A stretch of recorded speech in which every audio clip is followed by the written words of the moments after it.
Before this video loaded, you probably watched an ad and/or one will appear right.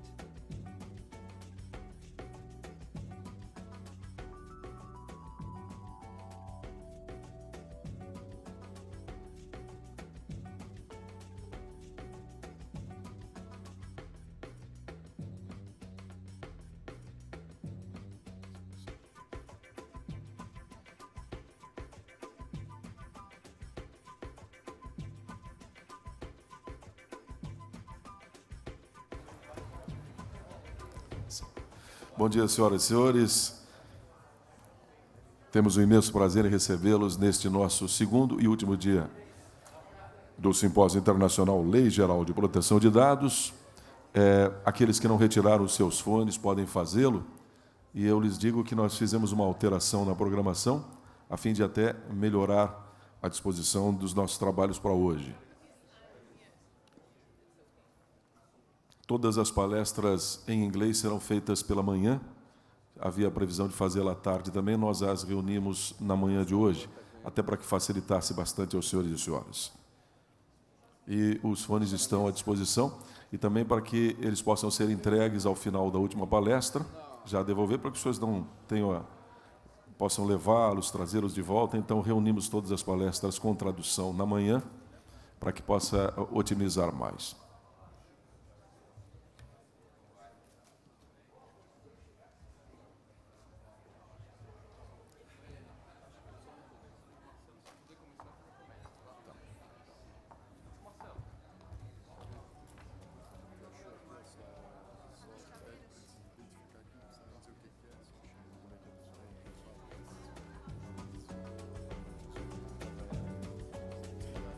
Por gentileza, o senhor Fabrício Radaelli, se encontra aqui, por favor, queira comparecer aqui à frente. Fabrício Radaelli.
Nós pedimos a gentileza de colocarem seus telefones no modo avião ou desligá-los para que não haja interferência na transmissão simultânea, por favor.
Cláudio Amante? Só para acompanhar a mesa. Pode ser.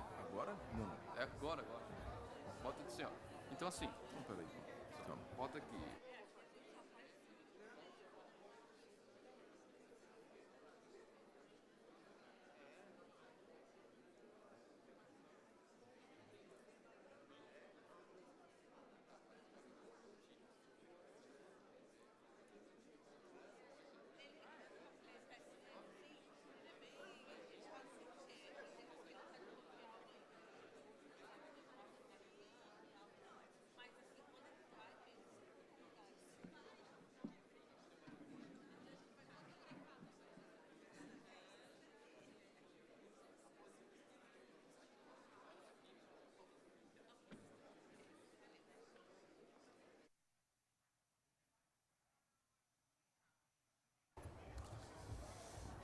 Bom dia a todos os presentes. Pedimos a gentileza de ocuparem os seus lugares e pedimos a gentileza de desligarem ou colocarem seus telefones em modo avião para que não haja interferência das transmissões que faremos simultânea nas nossas palestras. Aviso-lhes que nós fizemos uma alteração na nossa programação, constando na manhã todas as palestras em inglês. Estava prevista uma pela manhã, uma pela tarde, nós reunimos na parte da manhã, até para facilitar que vocês devolvam ao final das palestras os equipamentos para que a gente possa otimizar mais. Dito isso, nesta continuidade, tendo o prazer de tê-los conosco nesta manhã, o Simpósio Internacional Lei Geral de Proteção de Dados, LGPD, Desafios da Gestão de Dados Pessoais do Poder Público, temos a honra de convidar a doutora Andrea Willemin, por gentileza, que recebe os nossos aplausos.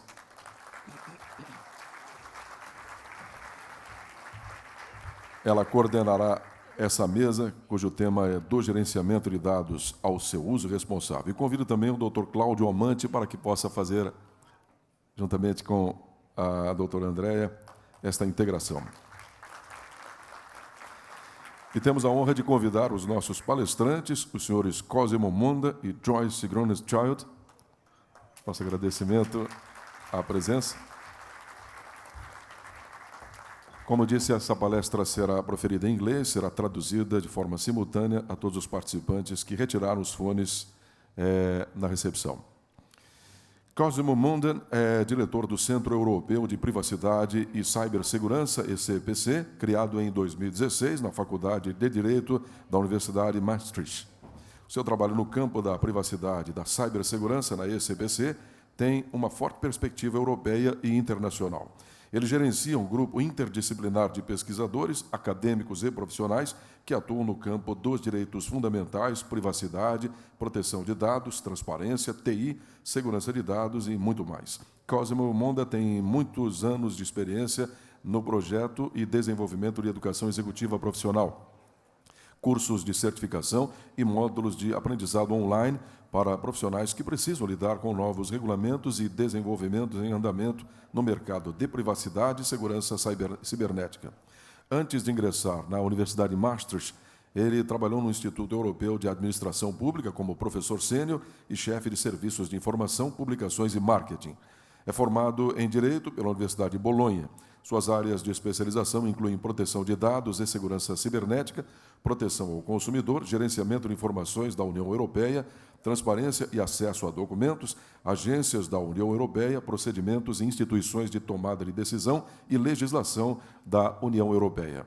Joyce Groenendschild é gerente de projetos do Centro Europeu de Privacidade e Cibersegurança, estabelecido na Faculdade de Direito da Universidade de Maastricht. Antes de ingressar no Centro Europeu de Privacidade e Segurança Cibernética, ela trabalhou na EIPA, Instituto Europeu de Administração Pública, onde coordenou a estratégia de marketing, bem como o desenvolvimento e lançamento no mercado de várias novas linhas de produtos no mercado de treinamento profissional. Joyce é uma gerente experiente de grandes projetos internacionais de treinamento e educação e possui mestrado em negócios internacionais obtido na Universidade Maastricht. Para as saudações iniciais, eu tenho a honra de convidar a nossa coordenadora, a desembargadora Denise Fraskowski, por favor.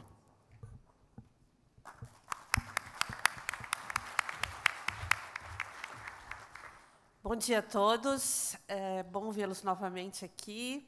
Hoje teremos mais um dia intenso de trabalhos e aprendizados.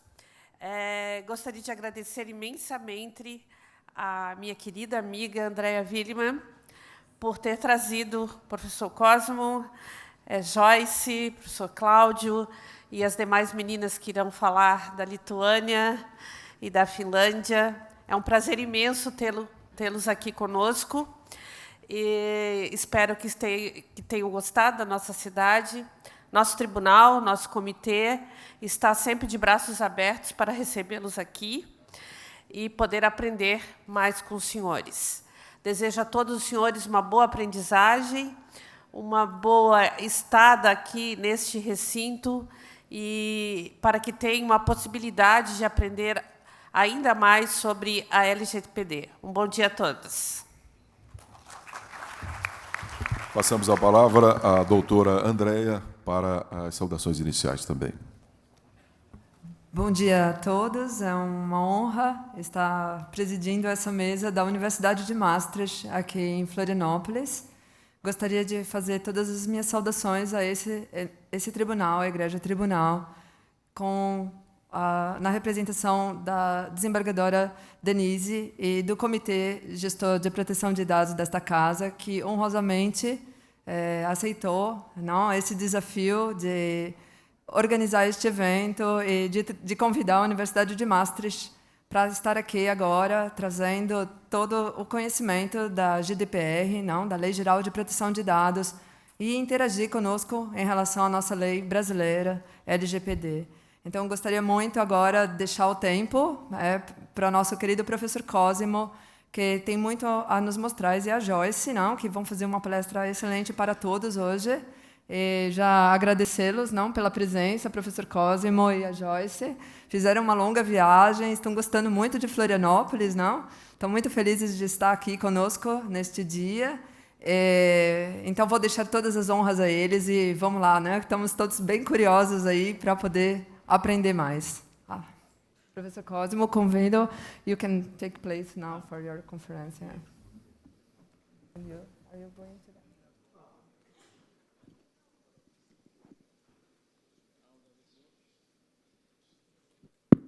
that? It's already on. Oh, this is very good. Already good start. Now, my name is Cosimo. I'm very pleased to be here. Thank you to have invited me here. This is what we do almost every day, traveling around the world and try to talking with people about privacy. Privacy, data protection is something which is very important. Of course, me be the first speakers of the day. I don't want to ruin your sweet dreams, I don't want to become your day nightmare for you. I will try to make it a kind of comparison between the European privacy rules to make it also explain a little bit this new concept which has been brought by the GDPR, which is the concept of accountability. Basically, what I will address during my presentation, yesterday I was following very careful as much as I can, because I'm Italian, I understood quite a lot about Portuguese, I hope. I hope also that my presentation will be something which can be built up on the presentation of Denise yesterday. That means I even changed something this morning to make sure that there is some kind of stream there to see how the two legislation from Brazil and GDPR, they can somehow changing the way of thinking about privacy and data protection. I have a long experience in this field since I've been working in privacy data protection since 12 years now. I had also the chance to work with many governments and many big companies, being a lawyer. But the first things which I was confronted when GDPR was adopted, it was the fact that talking with company, talking with public sector organization, always I felt a kind of antagonism, in the sense that privacy and data protection is just a matter of a cultural change. Whenever you talk with manager in business or in a public sector organization, always come out this sense of frustration. Say, we do not have money, we do not have a resource, and data protection is an extra burden to our daily work. And I'm trying to convince those managers that privacy and data protection is just a matter of good governance. You know, at the end of the day, what is important for business is the trust of the consumer. And what is important also for public sector is the trust of the citizen. That means this is matter of in a large sense of the accountability. Governors are accountable to govern the people. Now, how do you gain this trust? Of course, by, for example, be transparent. Transparency is something which is really the bottom line of the regulation in the EU. And also making sure that whenever you are processing those personal data, you are treating those people fairly. Fairness is about impact. Okay, this was just my short introduction of my talk. I will try to make the talk as lively as possible. I hope the translator will not have a hard time.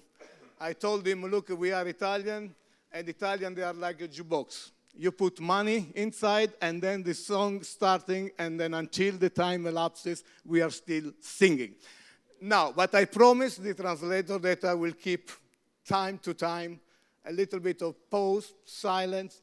Don't use too many jokes, because I'm tending to be provocative. Actually, my presentation will be quite provocative. And I'm sure also the presentation of my next speaker, Lena, she will be even probably more provocative than me. But okay, we are here just to discuss. If there is any questions, I don't know, here I saw that yesterday there were not questions, but if you feel to want to ask a question, please do it. I will leave some space at the end of my presentation. Now, let's start and try to take I start always with these sentences. Technology, for sure, makes our life easy. But what is the cost of our fundamental rights? Whenever I travel, whenever I give a speech in big conferences, I'm always astonished about the young generation tell me, look, Cosimo, I cannot live without my Alexa. Oh, you know what is Alexa? It's this beautiful appliance of Amazon, which is making your life easy, but sometimes can be also make your life quite difficult. Okay, but what is the impact of the technology on our fundamental rights? Yesterday, Denise was pointed out that the right to privacy is an absolute right. That means it's a fundamental right. In most of the country, not everywhere. Some part of the world, fundamental rights, they are not really at the stake, let's say. I just took these slides just because Denise yesterday was talking about the right to be left alone. And this is exactly what you see here. There are two fundamental rights. One is the fundamental rights of privacy, which is somehow is absolute. It's in Europe, you will find in the chart of fundamental rights, but it's coming from the European Convention from 1950. Basically, it's the right to be left alone. No interference with the private life, including correspondence. And then on the other side, you have the right of data protection, which means if you want to be left alone, you need to build up a kind of framework, legal framework, which makes it possible you to be left alone. This is data protection. But the difference between the two fundamental rights is the fact that right to privacy, right to be left alone, it's a kind of absolute right. The right to data protection, it's not an absolute right, meaning needs to be balanced against other fundamental rights, like freedom of speech, freedom of press, whatever. Whenever you processing personal data, you need always to balance against other fundamental interests, okay? On the other hand, both definition, privacy and data protection, they lead to cover two fundamental concepts. One is the individual autonomy. Each individual, each person has the right to having a space where he or she can explore their own mind freely and interact with other individuals in a safe way. This is the individual autonomy. And the other ones, it's also the fundamental rights from individual to be treated fairly whenever company or organization or public sector or public authority processing their personal data. This is simple distinction between privacy and data protection. But why today is more complicated? You know, in the past it was quite easy, simple. We will use consent. You agree with me, then I can do everything I want with your data. But nowadays, this beautiful idea that you provide data to controller is gone.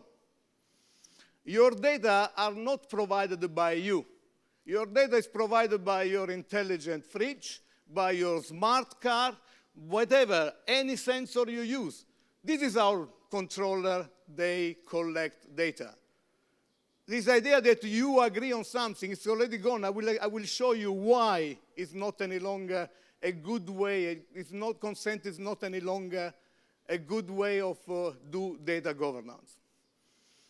You know, every individual, since you are born, the first things they do in the hospital is to collect your data, starting from your biosample, your blood, everything. And what's happened after this very important date, it's simply continuing to processing your data using many other ways of collecting. Internet of Things, there are many things which are artificial intelligence, whatever. And this is why now it's very complicated. You know, thinking for a moment, sensor. How many of you probably in the house you have a CO sensor to detect, to identify what is the quality of the air in the house? Now, those sensors, they don't only measure how good it's your environment, but they also measure how many people there are in a room. If those people, they have a mobile phone with them, they can also identify who are the people into the room.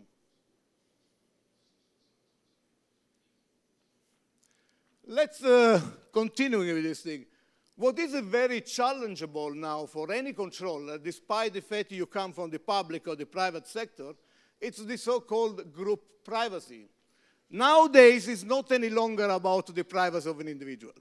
It's about the privacy of the group of the individual it's linked.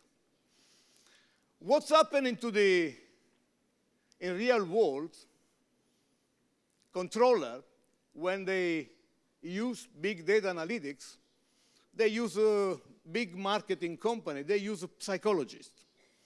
A psychologist, they clustering people. They create patterns, and they will assign you to a specific group, meaning that they can say, okay, me as Cosimo, I'm classified as a dog. And despite the fact that I'm not a dog, I'm a cat, they don't care. They will serve me with a targeting advertisement as a dog. And then it's up to me to buy or not. Now, the fact that I'm assigned to the group of dog, I will basically treat it as a dog, meaning whenever, for example, I want to buy a ticket to come here in Brazil, they will make me pay the ticket as a dog. This is why nowadays it's not any longer who you are, but it's to which group you have been assigned. And also, when we talk about group privacy, we should not forget, if we're thinking about biometric data or health data, for example, DNA,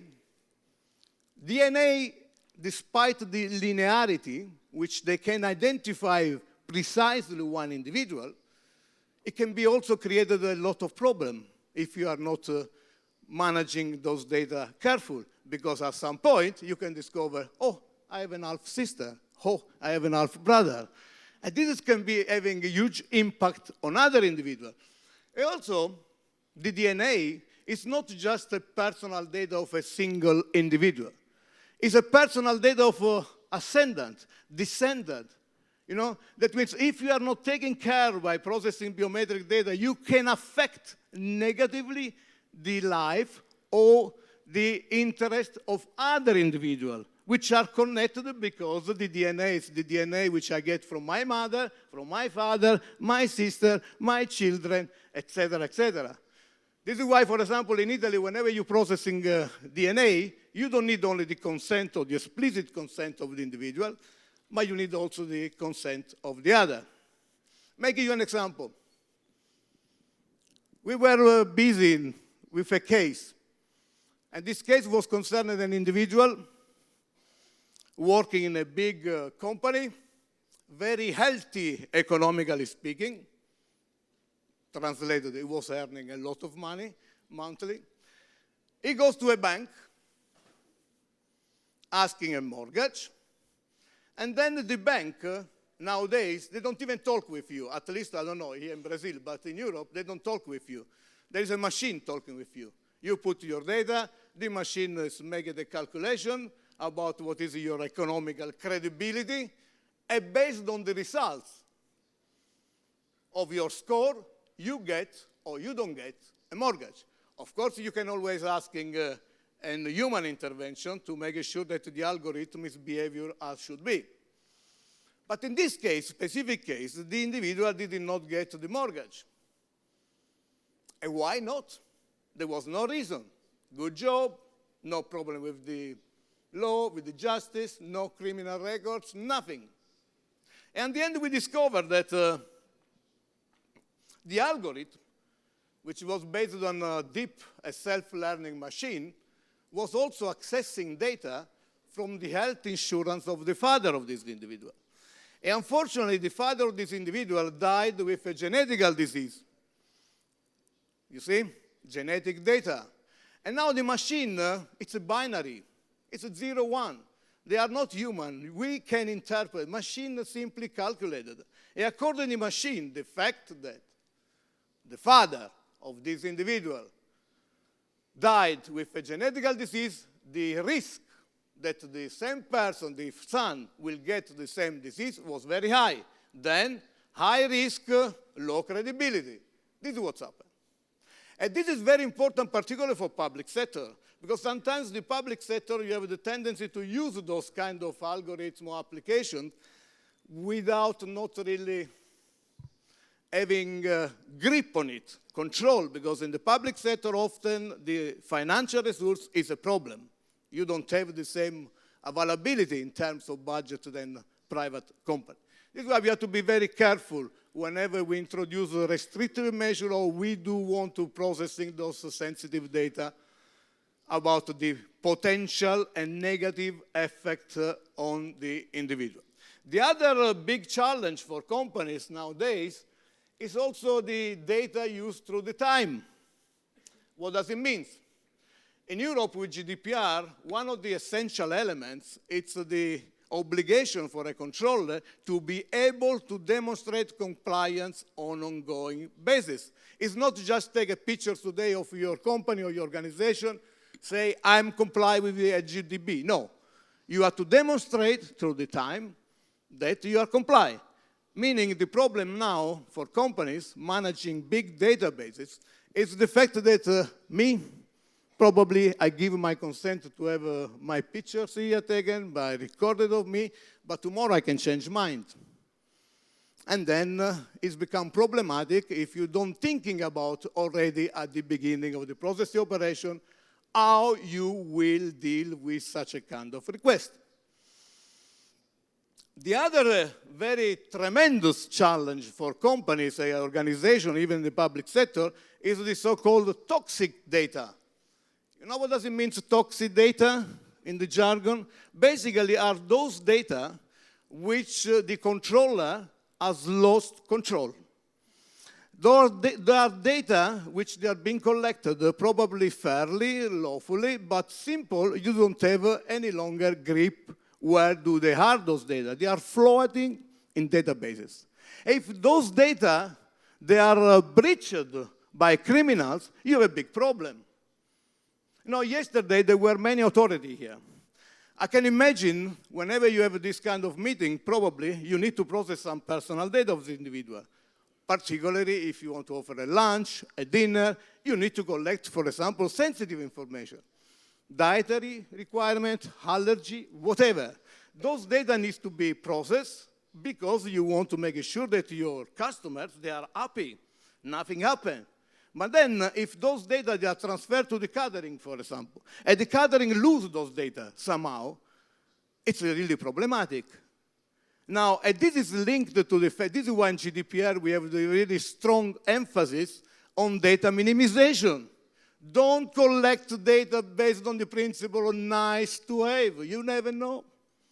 Just base the collection on need to know.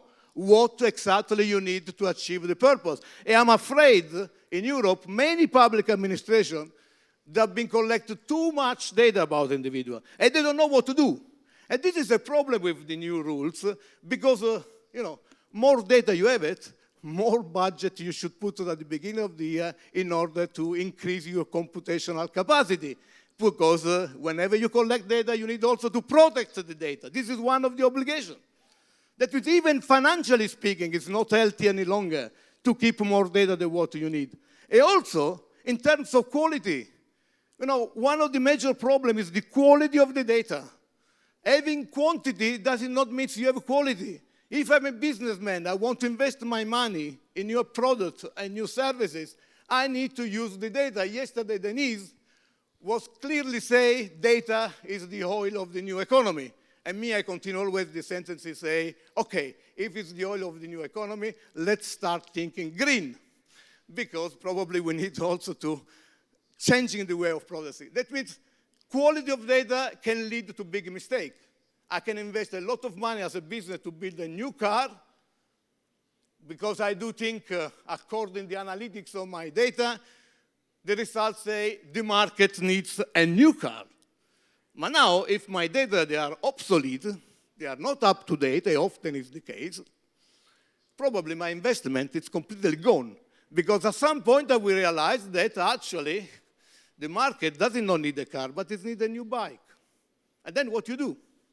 This is the problem. That means the quality, it's important. Let's go more in detail. How controllers they use our data. Controller, they use the data in two different ways.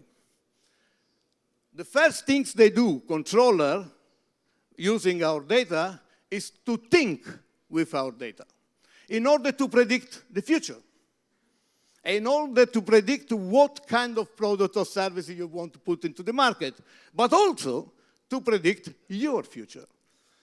I don't know if you know, a few years ago there was a company called Target, and they put online a very nice application, which was able, this app, to predict the pregnancies of women just based on the shopping behavior. With a score, successful score up to 95%, which is very scary. But okay, thinking with data, it's not negative. Because thinking with data, it's where innovation starts. Research and innovation, it's just starting by thinking with data. Again, the oil of the economy. What's happened after this stage? Controller, they also starting use the data in another way. Not only thinking with the data, but also acting with the data. Meaning, take a decision on your behalf. Example, anybody into the room has a smart car? Nobody? You have a smart car? You have two smart car? Good. Now, smart car, they have also smart elements, including smart brakes. Okay? Now, do you think that the smart brakes, they will ask your permission to stop your car? No. You see, permissioning model, it's already challenged. But if we think about medical devices, intelligent or smart defibrillator, do you think they ask the permission of the individual to restart the heart? Of course, no. Now, this is exactly where artificial intelligence plays an important role, because artificial intelligence embedded in many services, many products, basically take a decision on our behalf. Simple. We don't have even the way of agree or disagree. And this is something which now we need to take into account. How we can deal, if we transpose this way of processing data with the rules and obligations derived by the law, we have to see how we can proceed.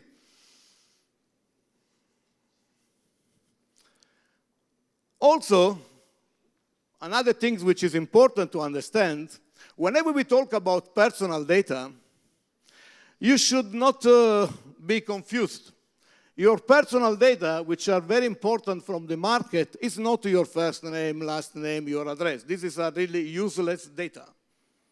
They don't care, actually, company, who you are, because I told you, they will decide who you are. What is really collecting data is all the other ones, behavioral data, inferred data. This is our metadata. Yesterday was mentioned a lot.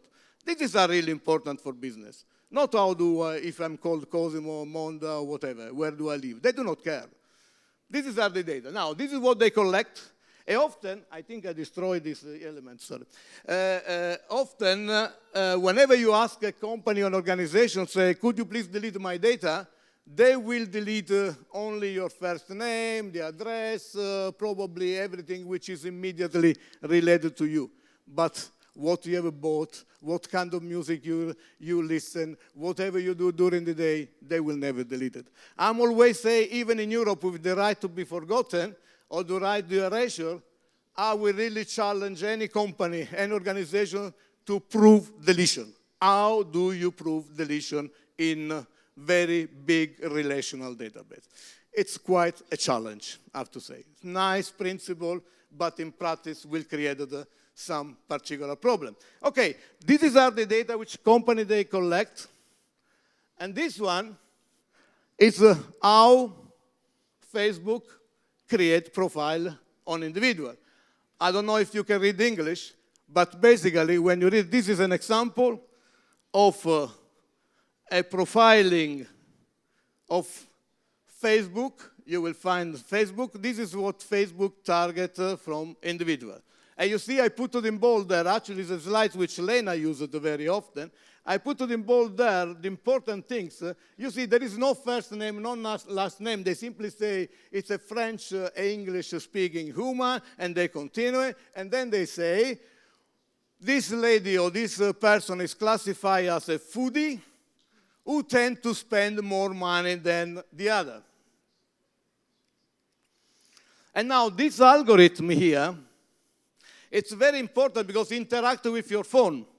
I make you an example, just briefly, because the time is running. I don't want to take too much time for you. But you know, those algorithms, they are connected with your phone. Actually, your phone knows more about you than what you know about yourself. Now, with this mobile phone, often you have the Wi-Fi on, okay? Now, if you go in a big shopping mall, yesterday we were in this Shopee, I think a big shopping mall, what you do when you enter this shopping mall, your Wi-Fi starts broadcasting. And your profiling, it's connected. And then imagine there is a big shopping windows with jackets or dresses, yellow, blue, brown.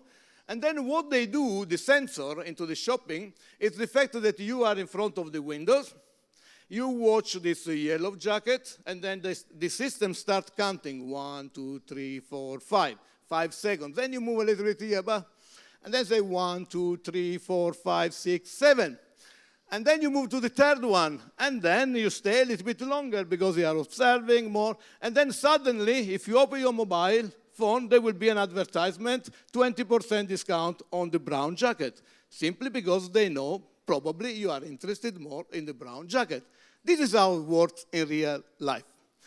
Also, now you know what they do, what data they collect, how do they profile. Let's look very briefly at a short video how behavioral advertising is working. The video is in English, but there is a subtitle in Portuguese.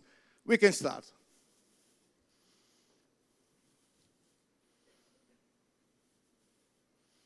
Before this video loaded, you probably watched an ad and/or one will appear right about now. How did this exact ad get on this video? And what you really want to know, how much money do these things make? Okay, there are 3 players in this game: creators who create videos, advertisers who make the ads, and YouTube who plays matchmaker making the match. Now, unlike old dying media where a dude in a room could place ads on predictable known content at a leisurely schedule, YouTube doesn't work like that. Can't work like that because on YouTube there is no schedule. At any moment, a wild viral video can appear. On a normal day, 65 years worth of videos are uploaded to YouTube and people watch 1 billion hours of video. It's an endless waterfall of random content that just keeps growing. Hiring enough humans to categorize all those videos and match ads to them would be impossible. This is a job for bots. The moment each new video is uploaded, YouTube's bots get to work looking at the title, the keywords, the captions, the comments, the controversy, all to make their best guess as to what category it belongs in. Meanwhile, advertisers tell their own bots what category of videos they want their ads to run against and what kind to avoid. And here is where YouTube earns their money. Between when you click on a video and when it plays, a YouTube bot holds an auction, announcing the categories it's guessed the video is in, opening the floor to all interested advertiser bots to place their bids. The winning advertiser bot is the one with the ad that will most likely make YouTube and the creator the most money at that instant. But that's not necessarily the highest bidder. Different ads pay in different ways. For example, skippable video ads, the advertiser doesn't pay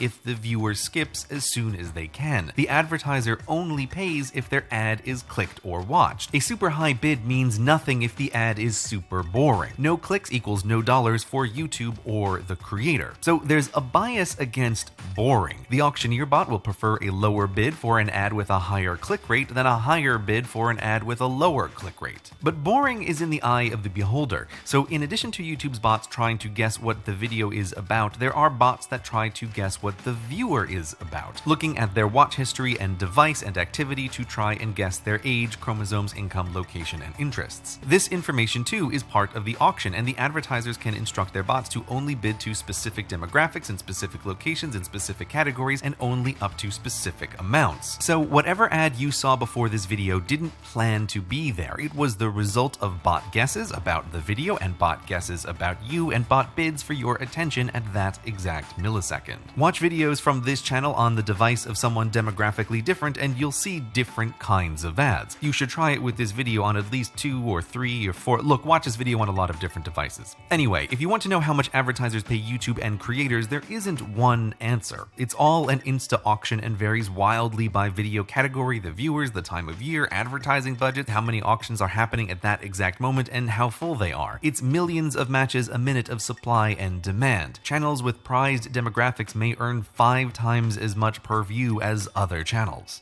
But you and I both know there's still some kind of average number, something to use as a ballpark, and that's what you want to know. On average, this number, how many Benjamins? Okay, a reasonable estimate is 1 view is worth 1/4 of 1 penny split between YouTube and the creator, which is the first time a penny has proved too great a measure of value. So a better way to think about it is 1,000 views generates about $250 of advertising dollars. YouTube then splits that money between the creator and themselves 55-45, about 140 for the creator and 110 for YouTube. Or if you want to think big about it, every million views is $1,400 for the creator and $1,100 for YouTube. Again, on average, particular channels might be splitting 50 cents per thousand or $4.50 per thousand. It all depends on the auction. So that's how it works. A Niagara of content sorted and sold by bots to bots for humans to watch.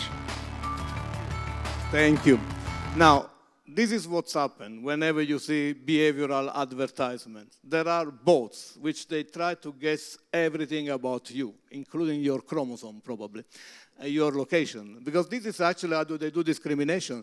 Living in a geolocation, for example, is very tricky because living in a specific area where there are, for example, a number of Muslim people or other, you will be part of this category. That means everybody is living in this particular environment, in this particular area, because of the bots, they guess everybody is Muslim, for example, they will get price according to the fact that you are this category. And this is exactly what's up. But okay, I don't want to take too much time because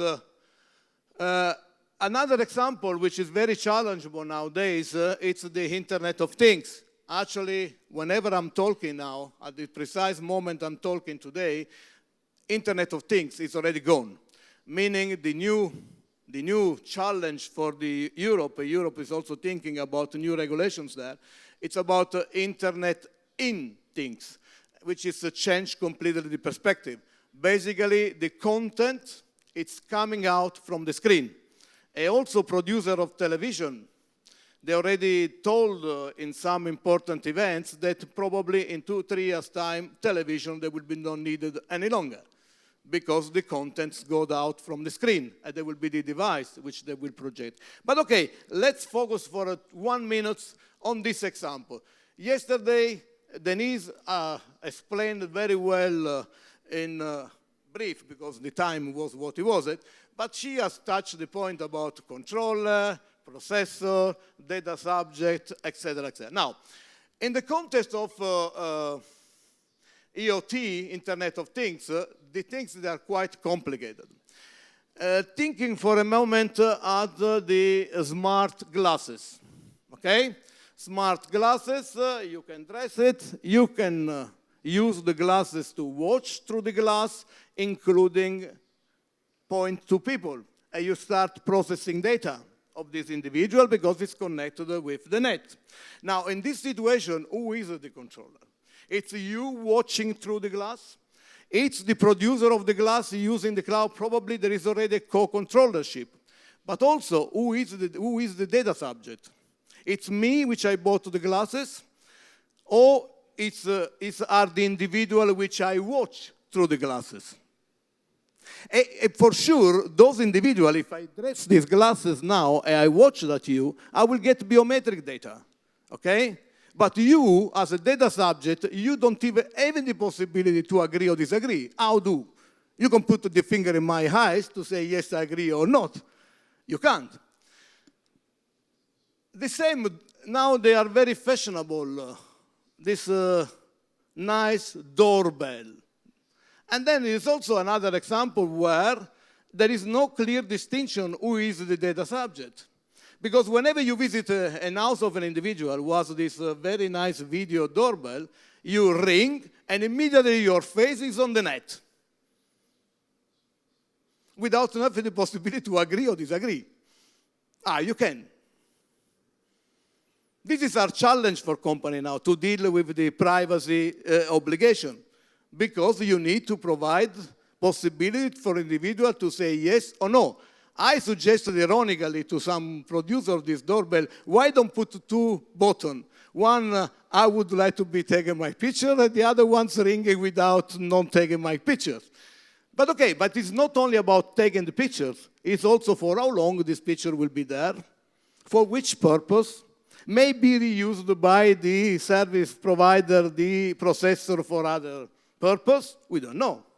You see, these are things which we have to think. This is why in the GDPR, there is a big emphasis on privacy impact assessment and privacy by design. That means thinking privacy since the beginning of your processing operation.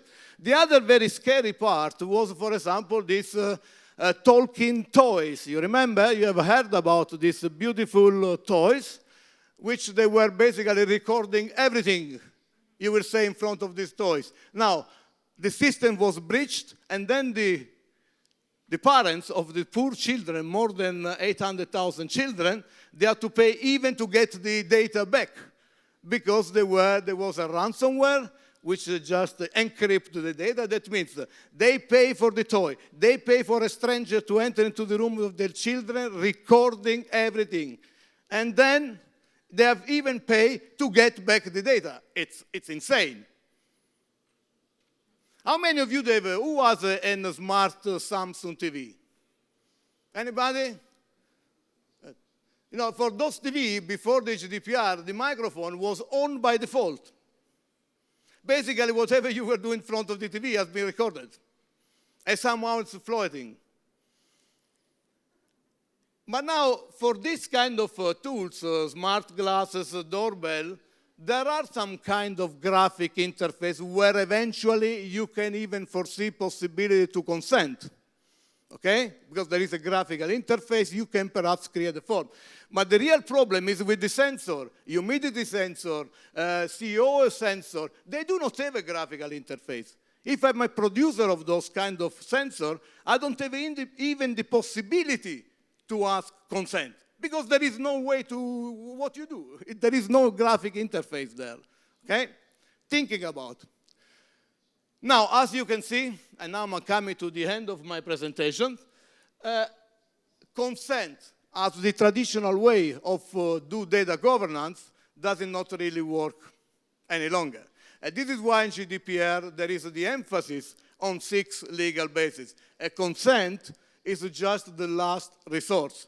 In Europe, we do advise all the time to use consent only when you cannot make use of any other legal basis. Here the LGDB probably goes in the same direction. For public sector, you have the public interest, which can be used. You have the legal obligation. There are many ways to do. Because the consent in Europe now, it's very complicated. Its requirement is very high, has to be fully informed, has to be fully documented, has to be for sure and positive action. It's really, really a lot. Now, basing a processing operation to a consent which can be withdrawn at any moment, it's quite risky.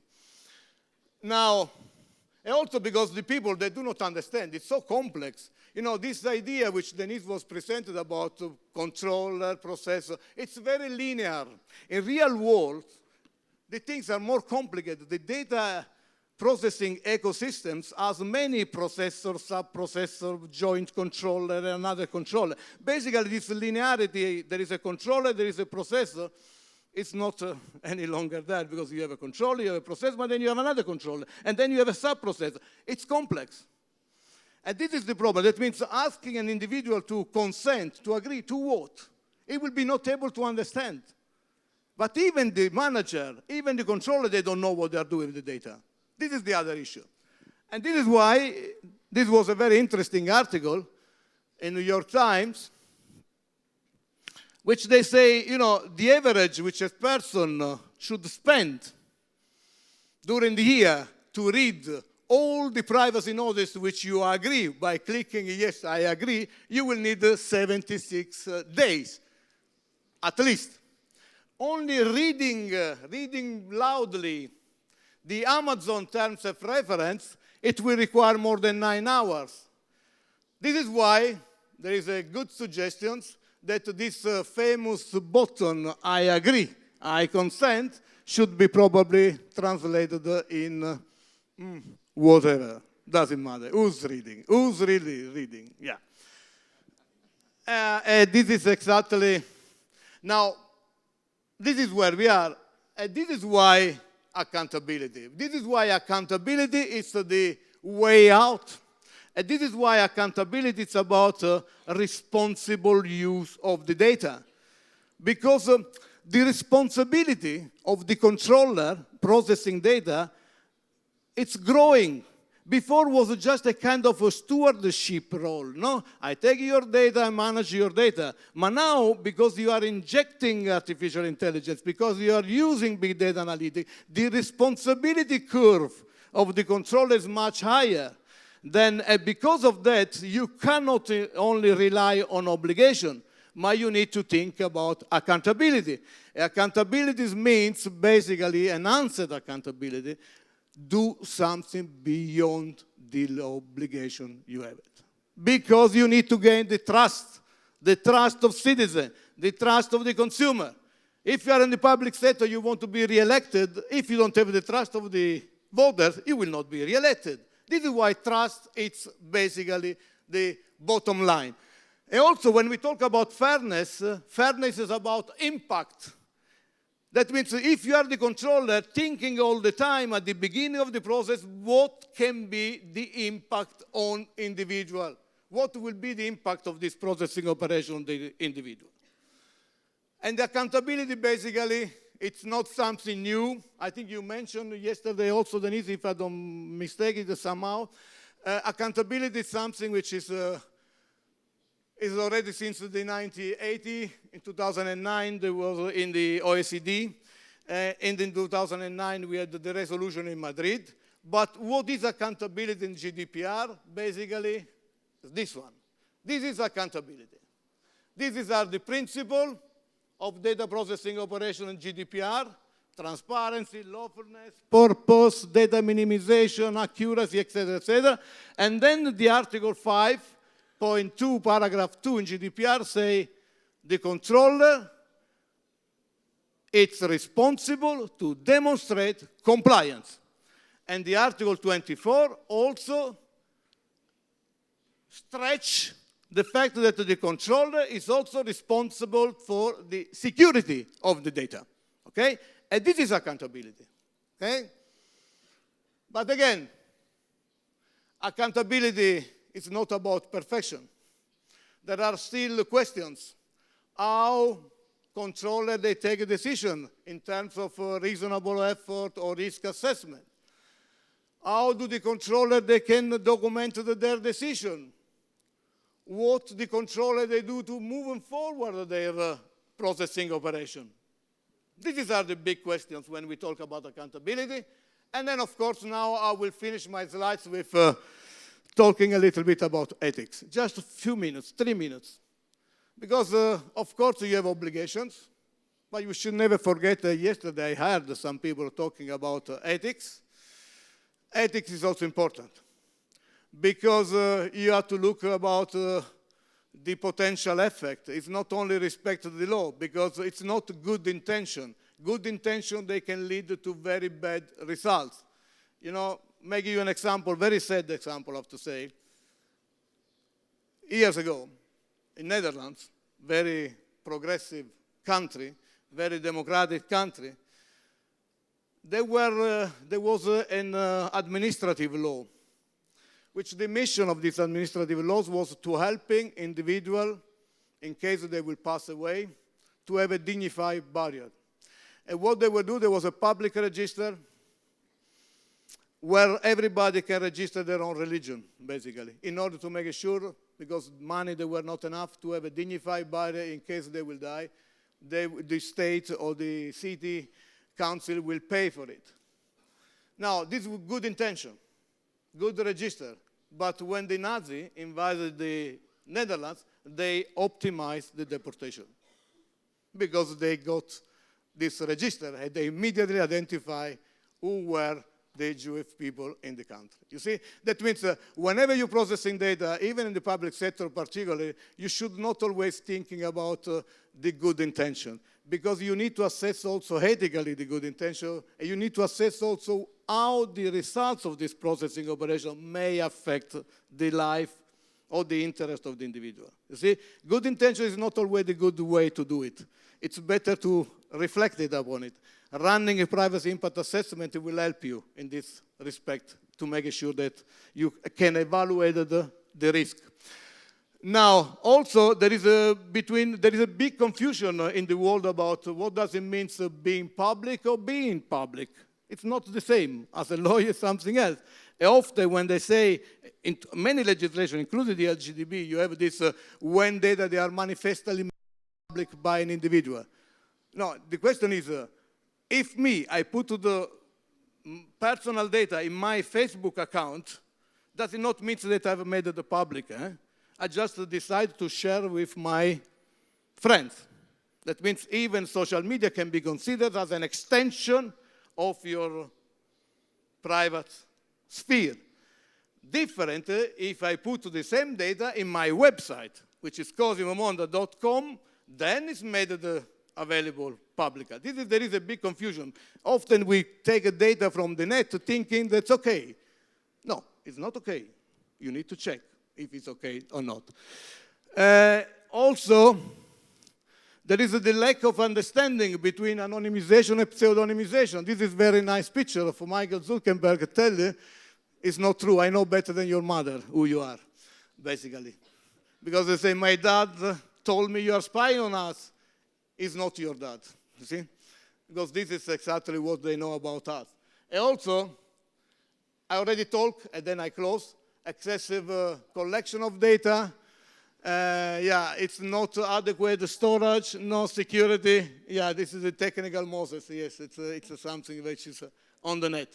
Now, my last slides, just as a message for everybody, what we are doing in our center is to develop projects, talking with the people, and making sure that they should understand that privacy, data protection, it's about social corporate responsibility. It's the only way to go, because data, it's already there. It will be not only the law, but you as a business or you as a controller of data in the public sector, you should understand your corporate social mission of processing those personal data. I close here, and then I pass just the words for Joyce, few words about what we do, how we can help you, etc., etc. Yeah. Yes, okay. Thank you.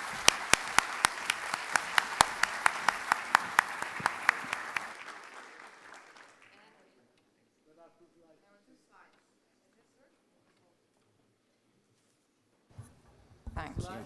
And is that microphone also still working? Because then Cosimo can intervene. And do we have still the slides? There are 2 slides. 3 slides here. Okay, I will just take a couple of minutes of your time, because then we want to continue with the next speaker. We are working at the university in Maastricht in the Netherlands. And we have set up this new center on privacy and cybersecurity a little bit more than 3 years ago.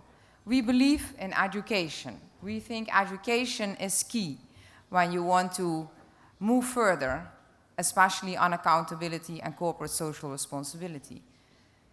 It starts with awareness. And we have done already in those 3 years a lot of trainings. And what is interesting to see, and I think you are going to experience the same here in Brazil, this period just before a new law enters into force, there is this kind of panic rush in the market because suddenly everyone needs to make sure that they comply with this new law.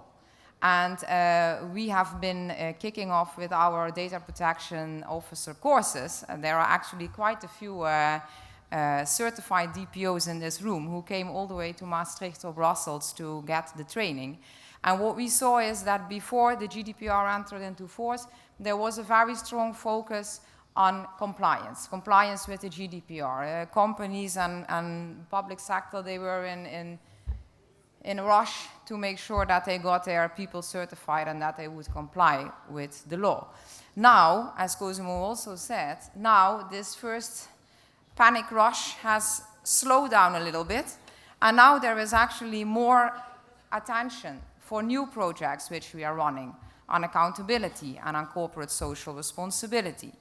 We are also always telling in our courses that companies or public bodies, they should not just see such new law as a GDPR as a threat. You can also see it as an opportunity to make your business processes better and to become a better public body or a better company. In the end, it will pay off.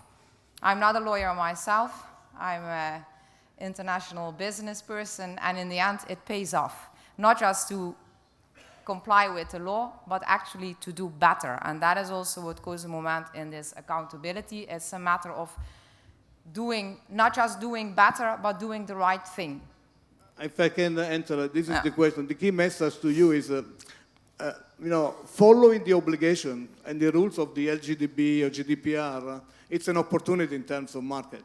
Yeah. Those laws, they will clean up the market. They will give you competitive advantages because consumers, they are already sensitive about privacy. If you are telling them that you are protected, they can change their choice. And this is the issue. That means it's not a burden, it's just an opportunity for everybody to have gained competitive advantages into the market. And this is something which you need to bear in mind.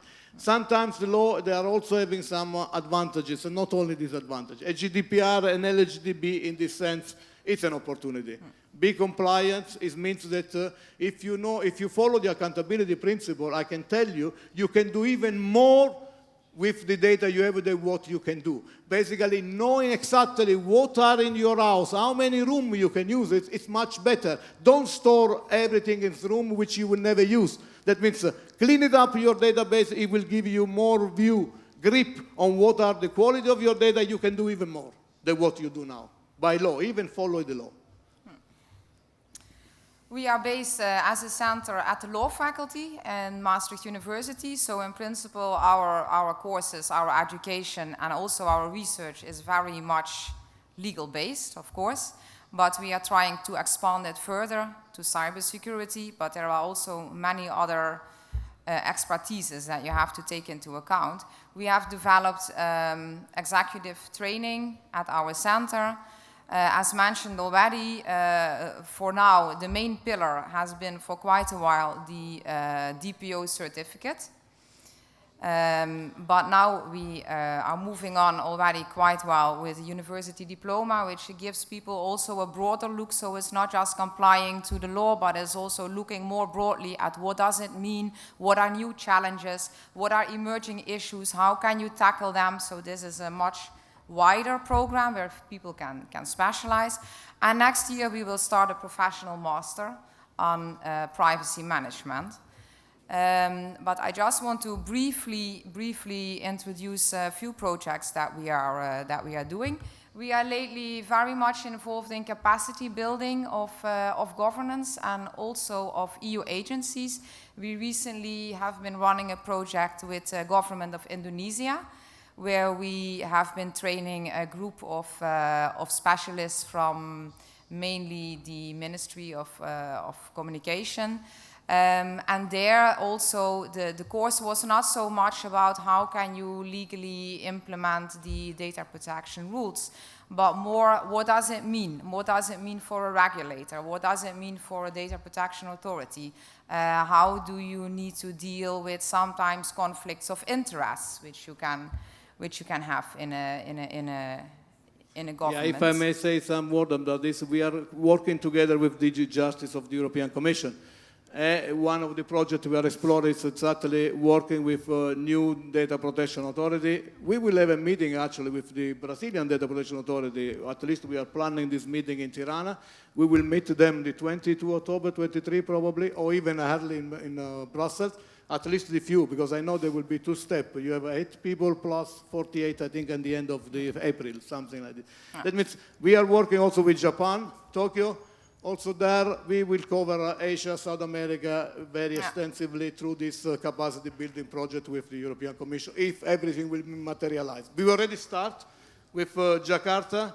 We will go back there to do the parliament. We have done the government, now we do the parliament. And the two issues which we are discussing, it's always how do we set up an independent authority.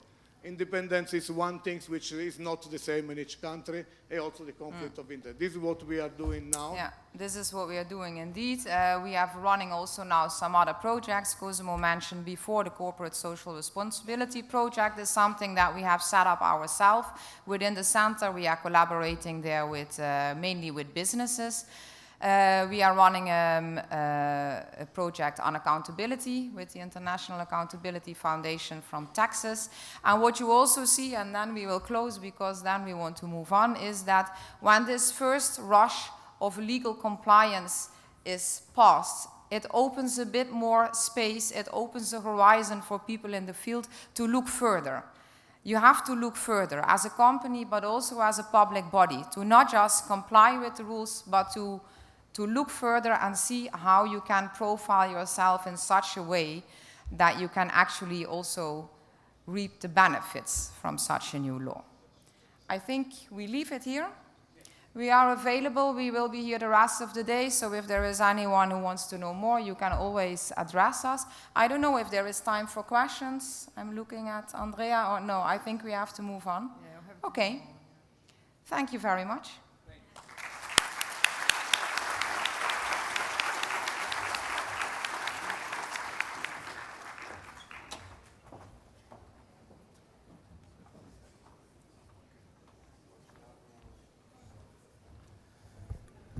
Ao agradecer a presença dos palestrantes Cosmo Monda e Joyce Grandchild, nós convidamos o Dr. Cláudio Amante, que já está na mesa, para proferir a palestra Banco de Dados e Novas Tecnologias nos Tribunais Brasileiros. Ah, não, é à tarde, perfeito. É, exatamente.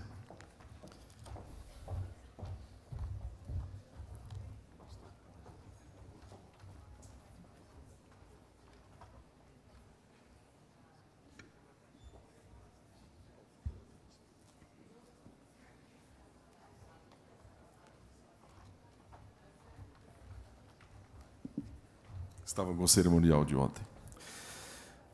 Mais uma vez o nosso agradecimento. E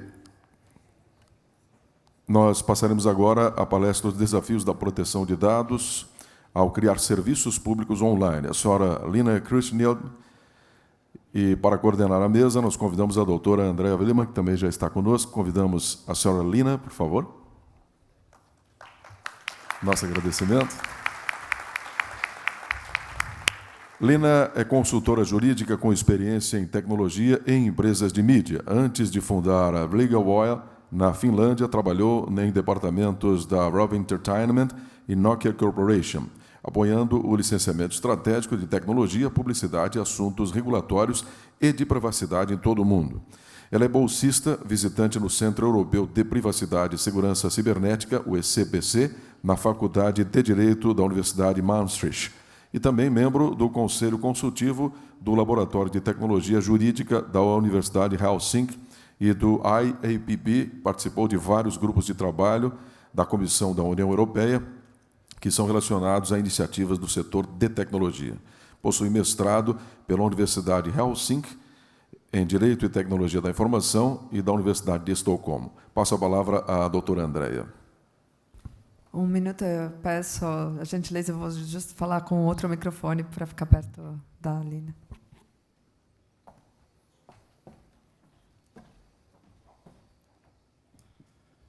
Novamente, gostaria de agradecer estar aqui nessa casa, podendo presidir a chegada da Lina, que veio da Finlândia, nos prestigiar aqui no nosso congresso internacional. Uma grande honra estar.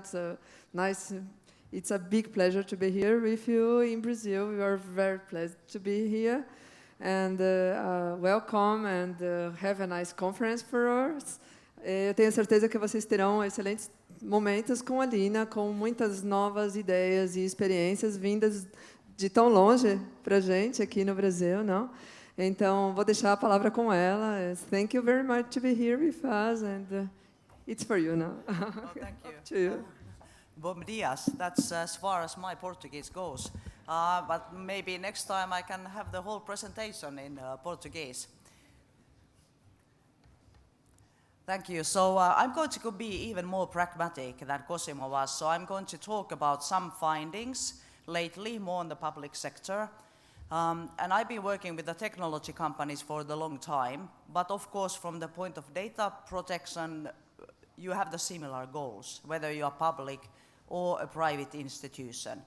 And I'm from Finland, and Finland is very often in the headlines as some kind of a model society, what is very confusing for us Finnish, because we think that things do not work as well as they are described. And the more I travel in the world, I have to say that, fortunately, we are the same. I think the people are the same. And one thing what I've been noticing when I've been discussing with the tech companies and tech providers and public sector is that we all want to be respected and valued. We don't want to make mistakes. And it's very difficult to admit that we have made that mistake. And in the end, like I said, that we really need to cooperate, but there are certain challenges. So I'm going to go in very pragmatic examples and the latest little scandal that we found in Finland in one public sector service. So I'm not going to here lecture you how to run public service because you are specialists, not me. But something what I think is resonating on both sides is that very often these good intentions and your goals create kind of a conflicting situation when you try to safeguard that data. Like Cosimo was saying, there are a lot of requirements, and sometimes you feel that they are not in synchronization with your service goals. Because, for example, if you want to build a very accessible public service, that means that now you want to open it. It needs to work in all the devices and all the platforms. For example, if you want to have your citizens to access via device, mobile phones, then you need to cover Android and Apple operating systems. And it needs to be open for all. The problem is that if something is open for all, it is indeed open for all. Maybe for the factors that you don't want to enter the service. Then there's a question of money. Services need to be free of charge. But it's not any cheaper for the public sector to build those services than anybody else. So that means that there are limited budgets. And I'm going to talk later what is the very nasty consequence of having a limited budget. Then, of course, service needs to be very accurate.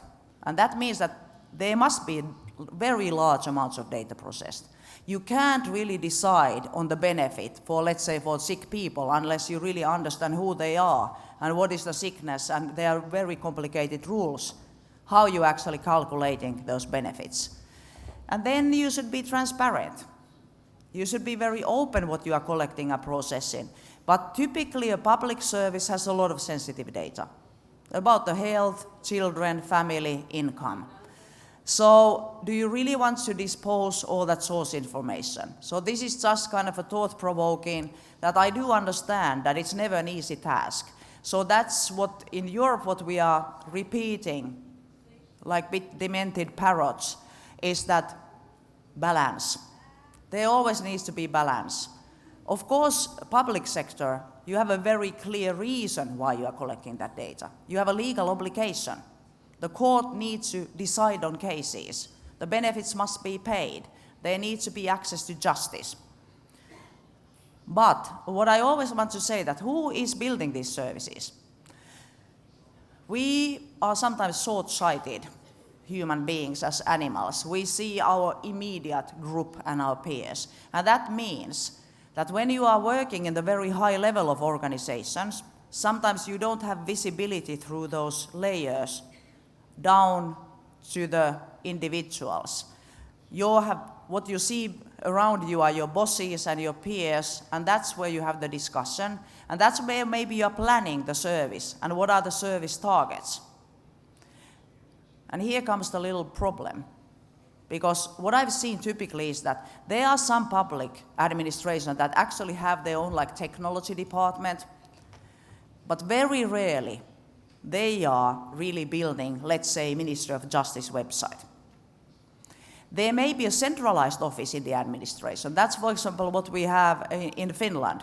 For the ministries, there's a central IT, and that's kind of a service office.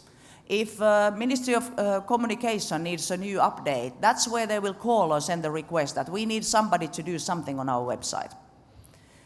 Or then you don't have it inside, and that means that you need to have it from outside. And now you are dealing with maybe commercial companies who have a totally different take on your public sector needs maybe. If you are lucky, they may understand you, but they are not clairvoyants. That's what I always say. Most of the human disputes come from miscommunication. So I said here that, yes, the ministries and judges and all the public sector may plan the services, but I have never seen a judge coding.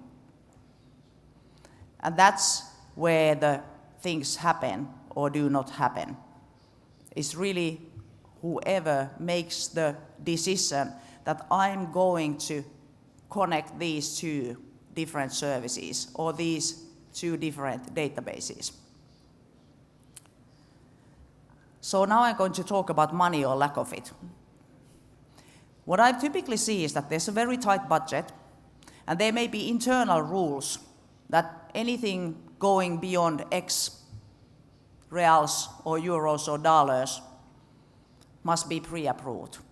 You are very careful with money. You are personally responsible. Somebody needs to approve. There needs to be a paper trail that you have all the approvals in line. Then there may be a rule that if we are going to buy any outside technology, you need to get 3 or 4 or several offers. They will be very carefully evaluated. That's a good scenario, also from the data protection point of view, if that's in your checklist. Somebody will really see that, okay, what does it take? How do we do maintenance? How long does it last? Do we need extra consultancy? Whatever. And there will be a nice documentation on that. And somebody will then, when the invoice comes in, it will go into the approval process. Somebody will check, oh, we bought this. Did it really come in? Was it okay? Was it accepted? Okay, pay them. Now this means that people sometimes, they think this is a very slow thing. So what is kind of a fantastic offering is that there's something free. And if you don't pay something, the bad thing is that it goes outside of this channel of approvals. Nobody cares. If your IT guy can just click, I agree, and get a nice tool or some code or some connection, now they can do whatever they want to, because they don't have to ask anybody because it's free. But it may be the most expensive tech you ever got, because now nobody has inspected.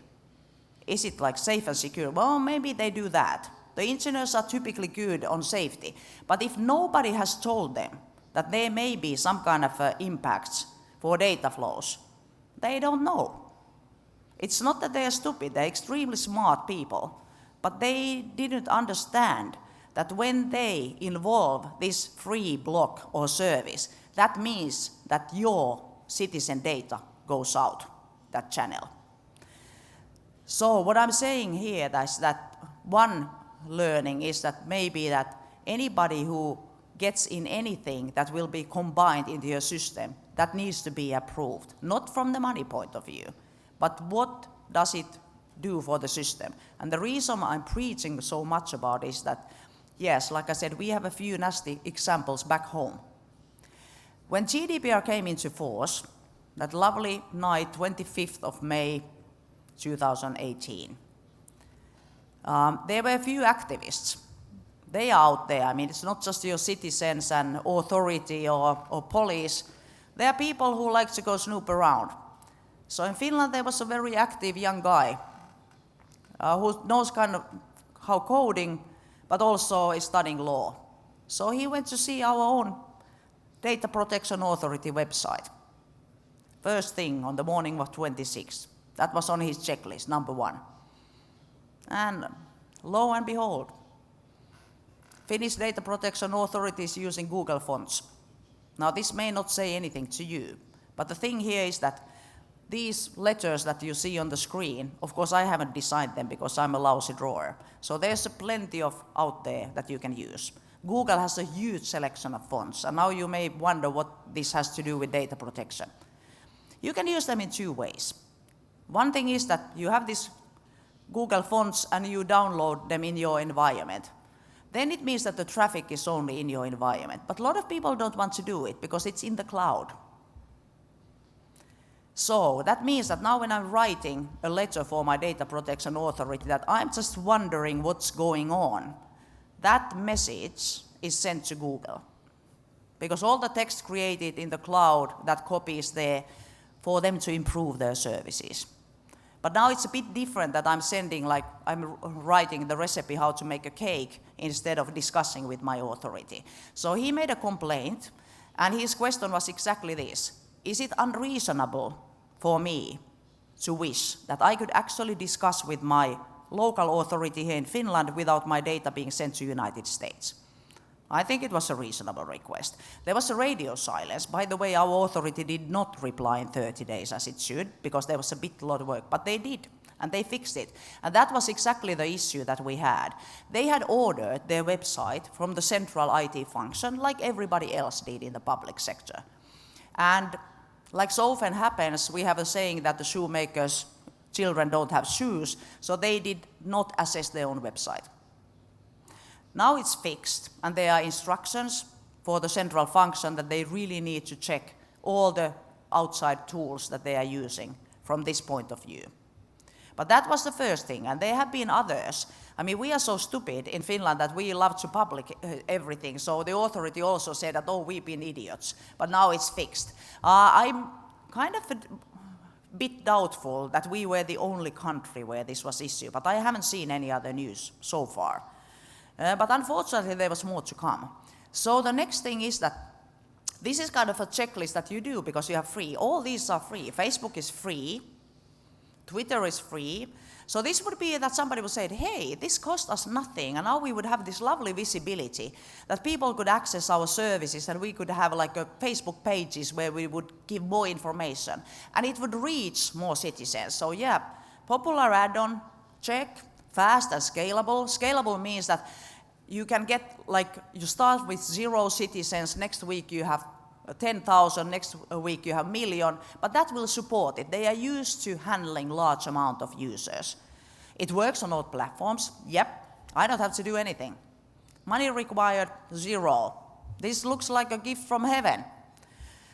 But like I said, that maybe you don't check them. And unfortunately, this may be horrible. I hope translator fixes. I have a bad habit of quoting my late grandmother, who had a load of Finnish proverbs. And she always used to say, because my grandfather was complaining that something was too expensive when she had bought it. And she said that it's cheap if it costs you just money. And what she meant was that if it costs you your reputation, or somebody else's life or something, that's what makes it expensive. If you need to spend 5 years fixing it, that starting free was super expensive. So just money, that may be the best solution. So just, I'm not, like I said, I don't know your environment, but I would warmly recommend to check this, because a lot of these third-party technologies were not built from the data protection point of view. I have said often, I love engineers, even though I'm a lawyer. I've been working too long with them, so I think I've almost started to understand what they are saying. And they are like lovely people, super intelligent. I have sometimes found that maybe because I'm a lawyer, I'm a bit cynical, and these engineers, they are just so optimistic. They love everybody, and they are just so interested that they get that product working. And they're super enthusiastic that it has these new great features and it will work in all the environments. And I'm always the bad guy. I go in and say that, have you thought, what if this would happen? And then they all stare at me and say that, Leena, why would anybody do that? And I'm kind of, believe me, darling, somebody will. And for them, it's incomprehensible. But people are typically most innovative if there's money involved or any benefits. And unfortunately, there's a lot of money with the data, like Cosimo was showing. And earlier yesterday, we had the presentation showing how much the data is worth. It starts to be, everybody says it's the biggest asset, but it's kind of difficult to see who has it. So then I'm going to have a little revelation, and now I have to give, I wouldn't be a lawyer if there wouldn't be disclaimers. So Kela, what is a short for our National Pension Institute, but nowadays it handles a vast variety of student aids, anything for student housing applications, your child support, the family benefit, maternity leave, anything about the health benefit, medicine compensation, you name it. So now you can start to understand that they know almost everything there is to know about a Finnish citizen. We have also this kind of a general key, our social security number, what is kind of the magic number that opens all the doors. But that means that it's your sole identifier in the public sector. So I'm not saying that Kela is bad. What they really wanted to do is the very good thing. They wanted to be super transparent. They wanted to inform everybody about their services, because there was a lot of complaints because people didn't understand how the benefit system works. So they decided to really reach out to the citizens so that anybody 24/7 would have access to information and the guidance. So what they did is that last time I checked on their website yesterday, so they have 3 Facebook channels. They have the Facebook channel for students, what kind of made sense that, hey, all the students most likely have a Facebook account, so you can go to Kela and you can collect, and there's a kind of a little helper for you. They have a general information site, they have a Twitter, they have an Instagram, you name it. They really went out to the social media to be, and their reason was that actually they have a legal requirement to inform citizens on their services. And they had spent quite a lot of thinking how they will fulfill this, that what are the best channels so that they would really be visible. So, what did happen? They were not really thinking that now when you're public sector, it's a bit different than selling like Adidas shoes. They were not really thinking, but I'm saying that a lot of private sector hasn't really been thinking what is really the end effect, like cause and effect chain. We tend to think in our services, and that's visible for us and understandable, and it gets a bit blurred when you have that chain, and there may be more than one, there may be tens of companies that are there in the line. So understanding the whole picture is a bit challenging. I think it's more attitude than skill, to be honest. Because if you think about the money, how regulated it is, how strict bookkeeping laws there are and auditors, and that's what I'm saying, bit what you should do with data, to treat it like money. Be as accountable as you are for money. I mean, who has it, who has the spending rights, where is it? So this is how it actually looks like now. This came as a shock. This was published last week by this one organization. They have a tool that you can draw data maps. I'm a lawyer, I love words, but I really like charts when it comes to the data flows. And if you can see, so there would be a customer or website visitor. The website visitor has a little Finnish flag there. And now you would go to their main website, what is this Kela.fi. And all of a sudden that data that has been collected by Kela is shared if it goes to YouTube, and as you know, YouTube is owned by Google. There will be Facebook, there would be analytics. These were actual findings. And because not only they wanted to share the information, they wanted to advertise their services. So I think, this is just my personal opinion, and jury's out yet. Like I said, we haven't really started anything formal. This is brand new. But just my personal information, what I may be wrong, is that they didn't really read those agreements, or maybe they did and thought it's normal, but I can't really see how the public sector would use similar advertising services like Cosima was showing on the YouTube, how it actually happens.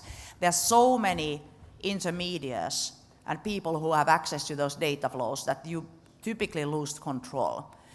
We had a first discussion on this, and things got even weirder.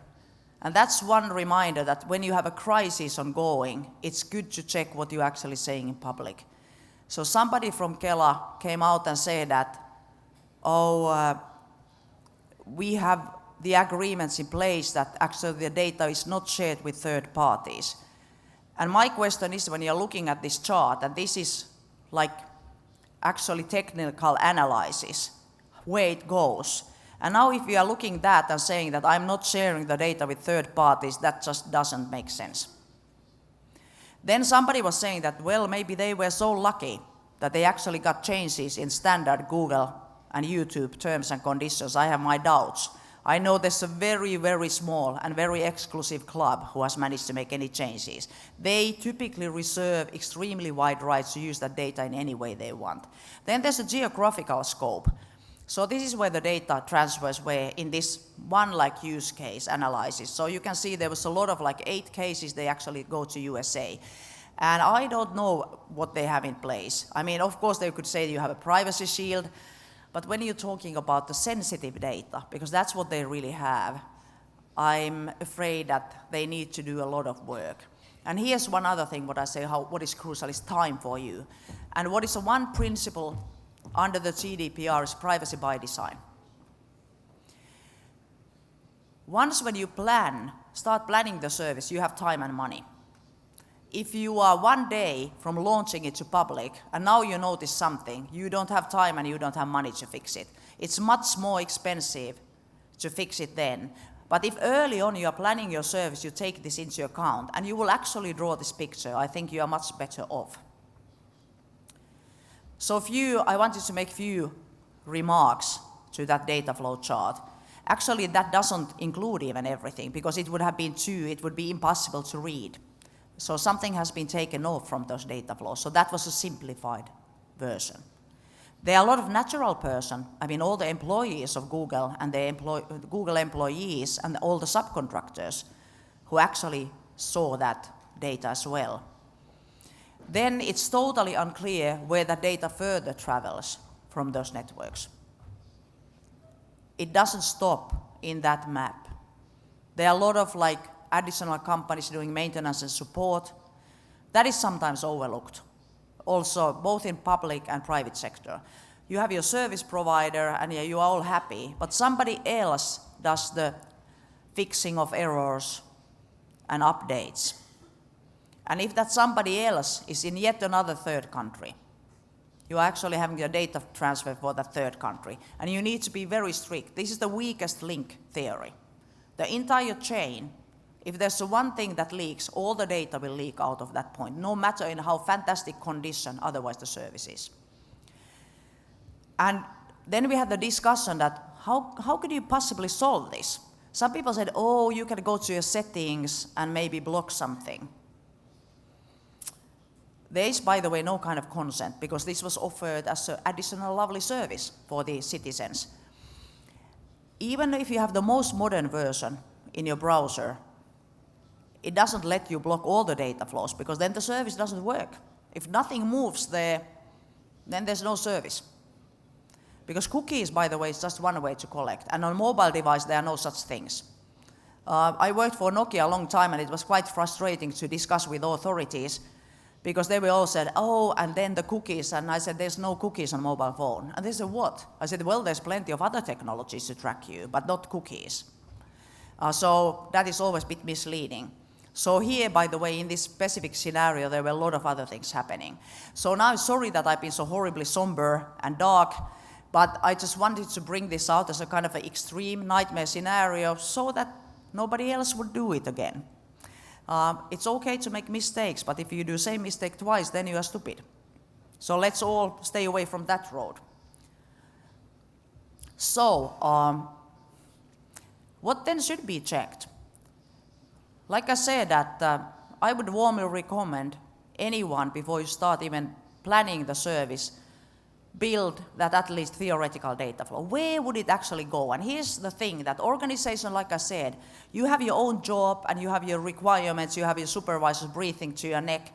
So that's very naturally your focus. But what you should really look at is from the point of the user.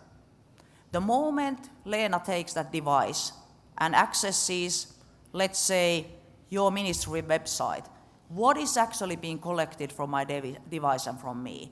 Who has access to it? Where that data is? How long is the chain going?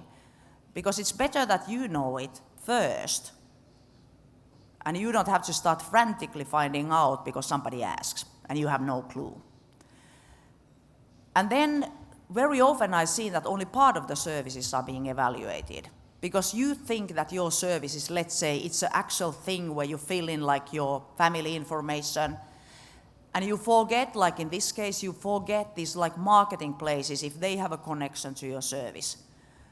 Website. Very often I hear people say, oh, I don't have any service that collects because we still have that on paper. We don't collect any data online. And I said, indeed, do you have a website? Oh, website, yeah, but I mean, that's just informative. We just tell what we do. There's no like interactivity. I said, do you have analytics there? Like how many people visited your website? Oh yeah, of course, we want to know that how people. I said, well, who's the provider? We are not sure. And I said, let's hope it's not Google Analytics. And I'm not saying here that Google is like next thing from evil, but they just have a totally different business model. So really because it all needs to be synced, I actually really like speaking to the lawyers, because I know that you always have the holistic view and you understand that if somebody makes a claim, then you are really looking at the whole picture. You just can't take a slice of the cake and stare at that.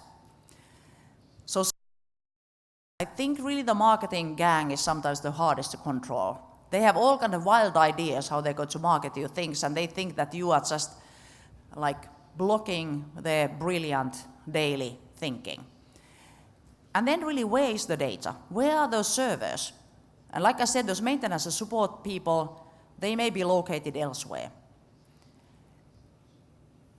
One thing, by the way, that I would like to say about cloud. Very often when I ask, where's the data? It's in the cloud. Then I said, okay, where is this cloud? And then people are kind of, oh, we have so many servers, it's like everywhere. I said, it can't be everywhere. Oh, but we have like 100 servers. I said, well, 100 servers, but they are somewhere. That's a tangible thing. I mean, it can't float in the air, it's somewhere. So draw me a map. I don't care if it's in outer space, but I need to know where it is. And by the way, cloud is just somebody else's computer. There's nothing mystical. It's not hovering somewhere in the air. It comes from the old computing symbol that was used when they were programming. So they use cloud for this, like outside storage space. And I think a lot of people, my mother thinks that it's in the sky. No, it's not. But that's a kind of good thing that, so when you're using cloud, so it's actually somebody else's computer. And my thing is that would you give your money to your neighbor's wallet? Then it's not you don't have the control, somebody else has it. So it's good to check. What I really like to go, I like to ask stupid questions, because stupid questions are the best questions. Sometimes people may say, specifically tech guys, if you're a lawyer, they're kind of, oh, don't you understand? And I said, no, I don't. Draw me a picture. Like I say, I really, really like charts, because if you have a long document, you kind of lose track if there starts to be like 25 different elements. But once when you make a picture, then you understand what's the relation between all those data storages or your service functionalities. And it also gives you a nice tool to understand, why am I actually collecting all this data? I'm only deciding on, let's say, student benefits. So maybe I don't really need to know the mother's illness, unless it has an impact. Like I said, public sector is a bit bad example, because there I have a vivid imagination. I can almost always find a reason why you really need the data. But then the next question that, do you need to keep it forever? Or only just to make the decision? Of course, I mean, somebody may appeal. Then you need to have the evidence to back your decision. I hear that. But not maybe 25 years from now. I think for a lot of organizations, the challenge is what I always call the acid test, is that if the end user comes in and says that, please delete this data or correct this, can you do it? If you can, you're in very good shape, because now you know what you have and where it is. And a lot of organizations don't even know, because we have this legacy data, like old tapes that cannot be even used anymore. But you know it's a human nature. You know, you don't throw away your old clothes and you don't throw away data because you're afraid that somebody will blame you for deleting it. Because there are, of course, examples of that you can be too dutiful. When I was working for Nokia Map Services, so we took first a very, very strict approach. So we decided that we will delete all the navigation data every 24 hours. Because that's kind of it's very, very interesting data for police and actually all the surveillance agencies, because now they know that Lena was here on a certain time, or maybe that I was in the bar at a certain time. And we were very proud of ourselves of having taken this kind of strict approach. 24 hours and it's gone. Problem was, fortunately this was on the a triad period. There was a family traveling in Alps, and they were super angry because they wake up in the morning and all their travel data was gone, because they wanted to store the family travel data. So like I said again, don't go too far. You need to listen to your customers and think that what is really the purpose of my service? So, one thing then, like I said, that who builds the service? They are the nerds. So I said, go and talk to the nerds, or talk to somebody who talks them. Otherwise, they don't know. I was discussing with the professor of our Polytechnical College, where they teach data science and computing, really like uber nerds. They're in the forest somewhere, hidden from the public sight. And I asked, do you have a course on data protection? And he was saying, we were planning to have something. I said, it would be good to have, because like I said, those people do not know, because they have so many other things that they need to think about. So I would think that go and speak to them, that they would understand that why are you being so difficult, and for example, telling them that you can't use these free technologies. Because they think that you are now just being bureaucratic. But they will understand if you say that, well, I will make your life easier. You don't have to check the data protection dimension here, but you will come to me and tell me and help me understand what happens if I'm using this kind of technology. Let's sit together and draw that picture, and now you explain me that what is that interface and where is it going. First, they are not going to love you. But later on, they will understand that then nobody will come later and say, well, what have you been doing? Now they can go and say, it's Lena's fault because she was sitting here and she said it's okay. And that's a responsibility I'm willing to take. And that will kind of help everybody, because doing something in advance is way cheaper than doing it afterwards. But of course, here we come to this human thing of admitting the error. If the organization is punishing for mistakes, people will do everything to cover their mistakes. And if you don't know that there's something to be fixed, nothing is going to get fixed, because everything is basically fine. So this is a challenge, and this is, I think, that all you who have a quite senior position and all who are in upper management, it's extremely important that the message comes from there. We are a bit like dogs. We like to follow the leaders. So if the leader says that something is important and makes an effort to show that, say that, yes, we are doing it, I'm dedicated, I mean, you don't have to do everything yourself. I said, we have here this person who's here to help you, so we will actually go and evaluate these. Then people will understand that it's an important thing. If it's somebody in the middle or low who tries to bark there that, hey guys, this is really important, it may be, it's like 50-50 whether they will actually listen to you because there's somebody else with more muscle who will tell them to do something else.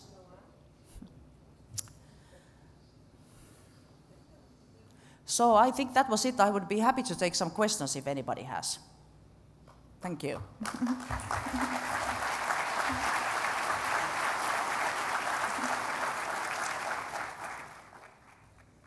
But it would be good we are behind the normally time, we so don't can... have questions now, Yeah. so okay, Okay. we can take a seat. Thank you a lot, Lina, for the...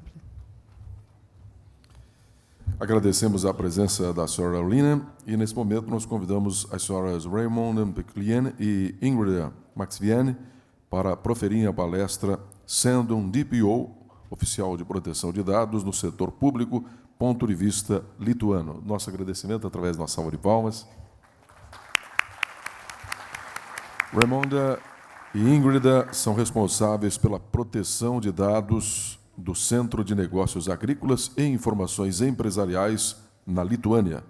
Ambas são agentes de proteção de dados certificadas e trabalham no setor público gerenciando registros e sistemas de informação no campo da agricultura. Com a palavra, a doutora Andrea Willeben. 30 minutes for each. Doutora Andrea, com a palavra. Bom dia a todos. Novamente com muita felicidade que anuncio a participação da Ingrid e da doutora Raimonda aqui no nosso congresso, principalmente do fato de trazerem para a gente uma nova experiência. As duas trabalham como Data Protection Officers no estado da Lituânia. Então, elas vieram contar aqui para o nosso simpósio, aqui, fazer uma integração e mostrar um pouco do lado prático da vida de um Data Protection Officer, ou do que a gente chama aqui no Brasil de um encarregado de dados, não? Na parte ativa da atuação no serviço público. Os desafios, as duas são jovens, começaram recentemente a atuação. Então, elas estão aqui como um exemplo para a maioria daqueles que vão ter também, que está aí enfrentando o desafio da implantação da proteção de dados aqui no Brasil. Então, eu espero que I'm very pleased to have you here, Ingrid and Raimonda. And they are very good friends, and they are very professional. And I'm very happy you are here in Brazil with us. It's a very long trip to arrive here from Lithuania, and they are very pleased to be here with us. And they found Brazil very nice and very interesting. And now I let her the words for continues, okay?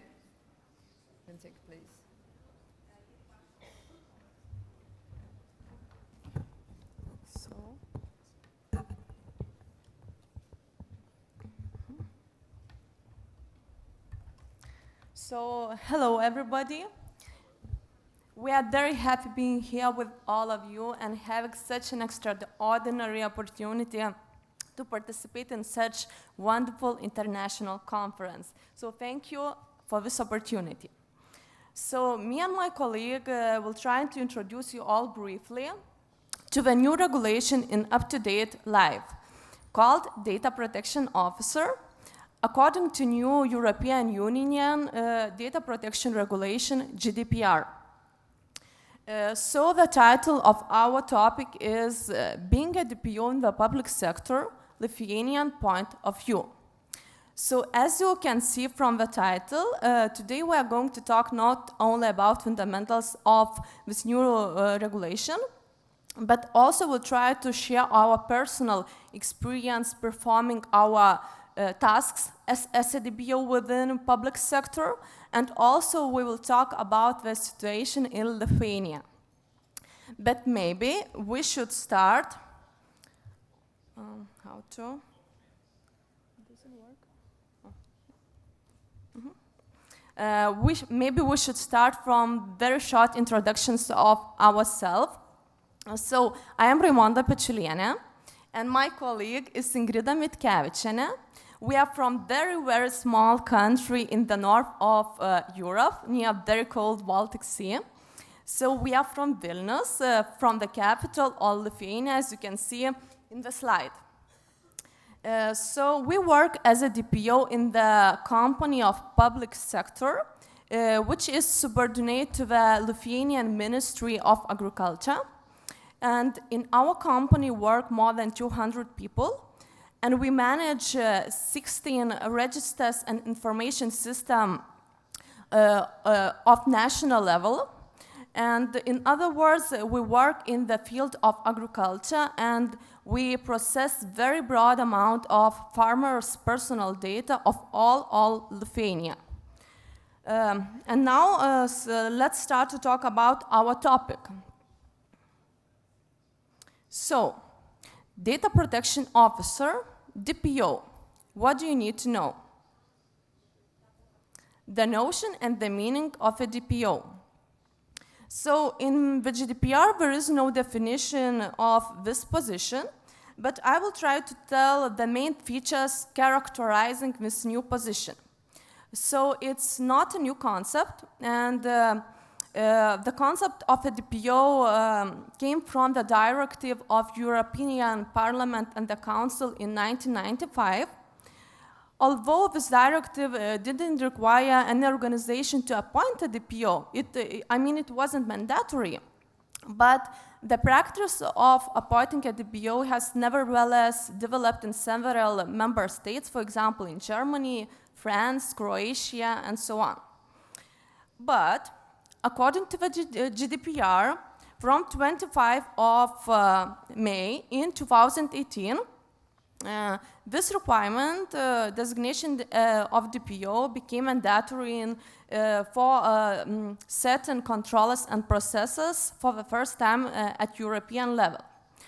So, talking about characteristic of this new position, it is very important that the main role of a DPO is to monitor compliance and give advices on compliance with data protection provisions. So it's very important that DPO is just an advisor and hasn't got a decision-making powers.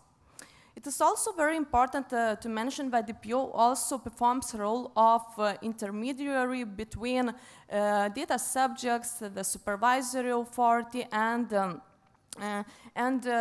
organization by which DPO has been appointed. So DPO is just like a cornerstone of accountability, because DPO facilitates compliance, and that's why he or she become competitive advantage for business. So, which organizations must appoint a DPO? According to the GDPR, not all controllers or processors must appoint a DPO. And first of all, this will be the case for a public authority or body, irrespective of what data is being processed, of course, except when we acting on the judicial capacity. So the GDPR does not define what constitutes a public authority or body, but such a notion should be determined by a national law, and it could be, for example, national, regional, or just local authority. And also it is notable that public tasks can be carried out, or public authority can be exercised not only by public authorities or bodies, but also by other natural or legal persons governed by public law. For example, in sectors such as road infrastructure, water and energy supply, and so on. So in these cases, data subjects are in very similar situation as their personal data are processed by a public authority or body. So although it's not mandatory to appoint a DPO in this situation, but it's recommended, and it could be just a good practice to do this in voluntary manner. So according to the GDPR, there are more cases when the controller or the processor must appoint a DPO, but this is not the topic of our presentation, so I will try to save your time and don't talk about it more.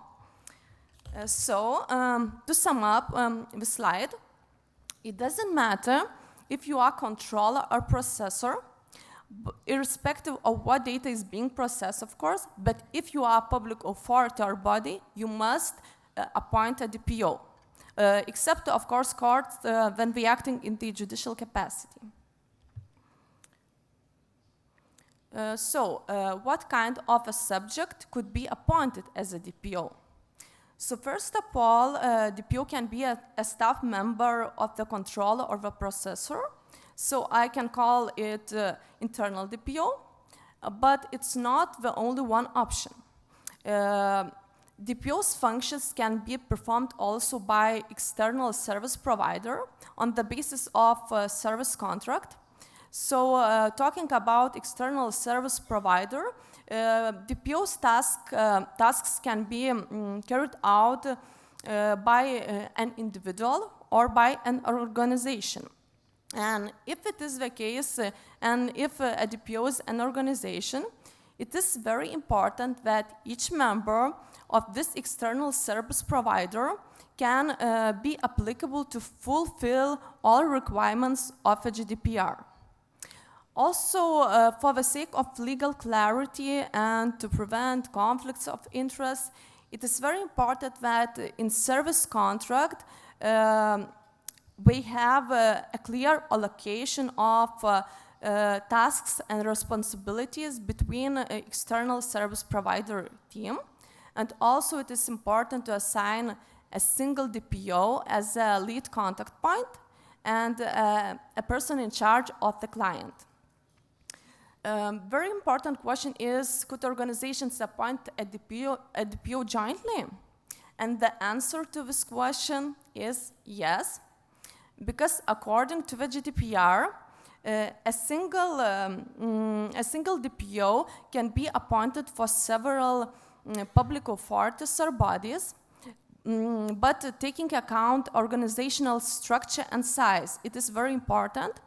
And this DPO should have necessary essential resources to fulfill his tasks and also be accessible when it is necessary from each organization in time. Another subtopic is publication and communication of a DPO's contact details. And as I mentioned before, DPO perform a role of intermediary between supervisory authority, data subjects, and the organization. So that's why, according to the GDPR, after designation at DPO, it is very important to publish contact details of a DPO and also to communicate them to the supervisory authority.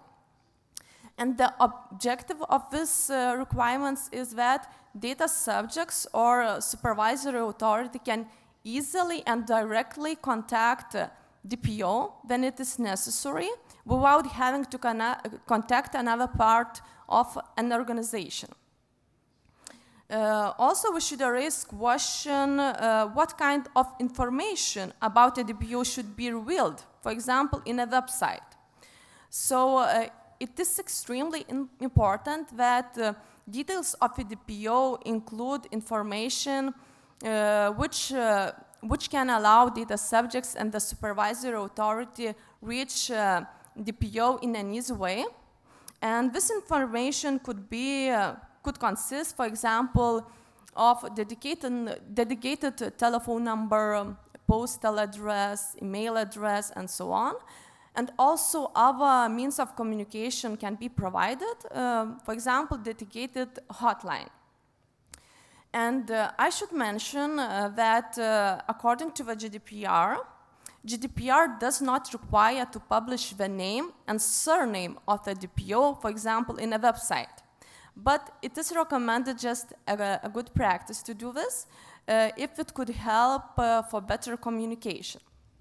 However, communication of the contact details to the supervisory authority, it's essential, even it's not directly written in the GDPR. And the reason is that DPO performs a role of a contact point, as I mentioned before. But however, in GDPR there is a case when it is directly written to communicate the name and surname to the supervisory authority. And this case is when the controller reports a personal data breach to the supervisory authority. Okay, let's talk about professional qualities of a DPO. So GDPR establishes that DPO shall be appointed on the specific basis of professional qualities, in particular, expert knowledge of data protection law and practices, and of course, ability to fulfill his or her tasks. So first of all, relevant skills and expertise include, for example, expertise in national and EU data protection laws and practices, and including in-depth understanding of a GDPR, also understanding of the processing operations, understanding of information technologies and data security, knowledge of the business sector, ability to promote culture, ability to fulfill the tasks, and so on. But I would like to emphasize that in a case of public sector, it is very important to have knowledge of administrative rules and procedures. And personally, me and my colleague, we are lawyers, so we can say that it really very helps us to understand sometimes very complex legal language and administrative procedures. Also, in our company, we work not for a very short time, approximately for 5-6 years. That's why we can say we have not been at the understanding of a sector we work, so it also very helps to do tasks of a DPO. Also, we are very happy that we have very strong IT and data security persons in our company. So they help us when it is necessary to solve some problems related to these issues. So having a very strong team is also very, very important thing. So to sum up the slide, I can say that GDPR does not require a specific education of a DPO, but it is the responsibility of the processor and the controller properly evaluate knowledge, professional ethics, personal qualities, and so on, and designate really qualified person. Despite the fact that requirements for DPO are rather high, as you can see, but DPO should also have knowledge about international law, EU law, soft law, court decisions, and so on and so on. So the position of a DPO is rather complicated, and it requires a great amount of knowledge. Now let's talk about tasks of a DPO. The GDPR provides just a minimal list of the tasks of a DPO. So first of all, DPO is an informer and an advisor of the controller and the processor and the staff about the questions related to the GDPR and other data protection provisions. As I mentioned before, it is in this area, it is very useful to have legal knowledge and skills, because sometimes we need to have ability to translate rather complex legal language to the language of ordinary people. So the background of law really helps. Another task is to monitor compliance with the GDPR and other data protection provisions.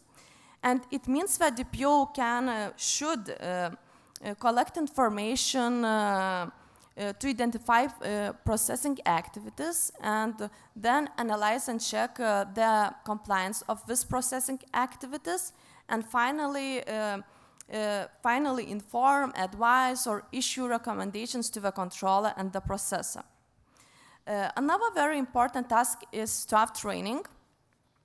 And it means that DPO should periodically train the staff of the organization about the fundamentals of data protection provisions, and also give his or her advices how to perform duties, how to behave in certain situations. DPO also have an obligation of cooperating with the supervisory authority and acting as a contact point. And first of all, it means that DPO facilitates the access to the documentation and other information of the organization by the supervisory authority. For example, in a case when supervisory authority carries out an investigation for the reason of data breach. Also, DPO is not only the contact point for supervisory authority, but he or she is a contact point also for data subjects and the staff of the organization. DPO have a role in assisting when carrying out data protection impact assessment. And it is important to emphasize, talking about this, that the responsibility under this provision goes to the controller. It's not the task of a DPO directly, but DPO can perform very crucial role in this process by helping and assisting the controller to carry out data protection impact assessment. And the DPO and the controller should seek the advice of a DPO as well. DPO also have a role in record keeping, and it is also the task of the controller and the processor, not of the DPO. But in practice, DPO usually create inventories and hold registers of all processing operations. And we had the same situation in our company, because me and my colleague, we are responsible for this task, and we do record keepings. So the last one, but not insignificant one, is risk-based approach. And it means that it requires a very, I can say, simple and very general principle that DPO should prioritize the activities and focus the efforts on the issues which cause a higher risk of data protection. But it doesn't mean that DPO should neglect lower risk operations, but it means that DPO should primarily concentrate on the higher risk areas.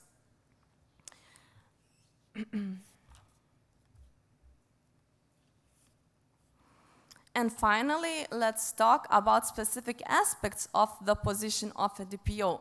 So, as you have probably noticed, the requirements of a DPO is really very, very specific, but according to the GDPR, there are more specific aspects. So I would like to mention them briefly. So first of all, DPO should be involved in all issues relating to the protection of personal data within the organization. And the purpose of this provision is that DPO can perform his tasks properly according to the regulation. And it is important that DPO be seen as a discussion partner within the organization, and also be involved in all working groups dealing with data protection issues. So, and the responsibility to do this is for the controller and the processor to ensure this.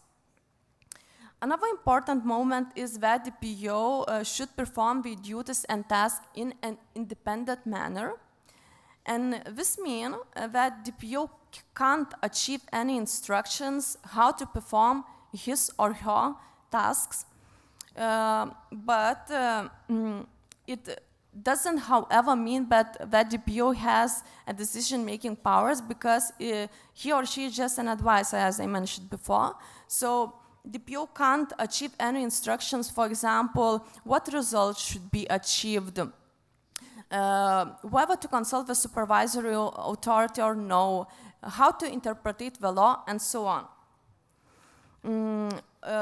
DPO also have an obligation of direct reporting to the highest management level, and it ensures that highest management is aware of recommendations and advices of a DPO.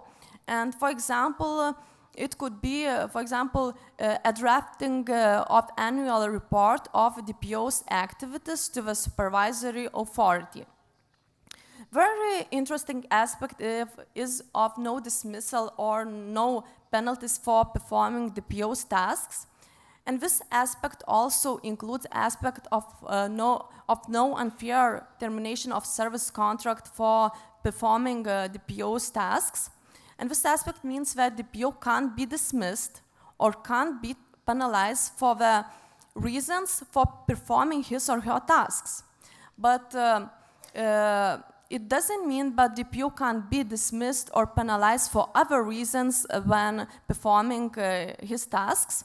And it is also very important to mention that in this situation, it is necessary that these penalties or dismissal be actually carried out, because a mere threat in this situation is sufficient. Another important aspect is avoiding conflicts of interest, and this aspect is closely linked with acting in an independent manner, and this aspect means that DPO can fulfill other tasks, but the controller and the processor must ensure that any such tasks and any such duties do not result in a conflict of interest. And this entails that DPO cannot hold a position within the organization, which leads DPO to determine purposes and means of the processing operations. And conflicting situations within the organization could be, for example, chief financial, chief executive, head of IT department, or head of human resources, and so on. DPO also have an obligation of confidentiality, but this obligation is rather obvious, so I don't talk about it more. And from my point of view, the funniest aspect of being a DPO is necessary resources, because according to the GDPR, the controller and the processor should give necessary resources for performing DPO's tasks and duties. And we use it often at work, and these resources could be, for example, necessary time to fulfill the tasks of a DPO, also necessary financial resources, also access to the information and other documentation if it is necessary, appropriate staff members if it is necessary, and of course opportunity to upgrade qualification. And finally, the most important aspect of a DPO, that DPO is not personally responsible for non-compliance. As I mentioned it before, DPO perform a role of a monitor, but it doesn't mean that DPO has a decision-making power. So he or she is just an advisor.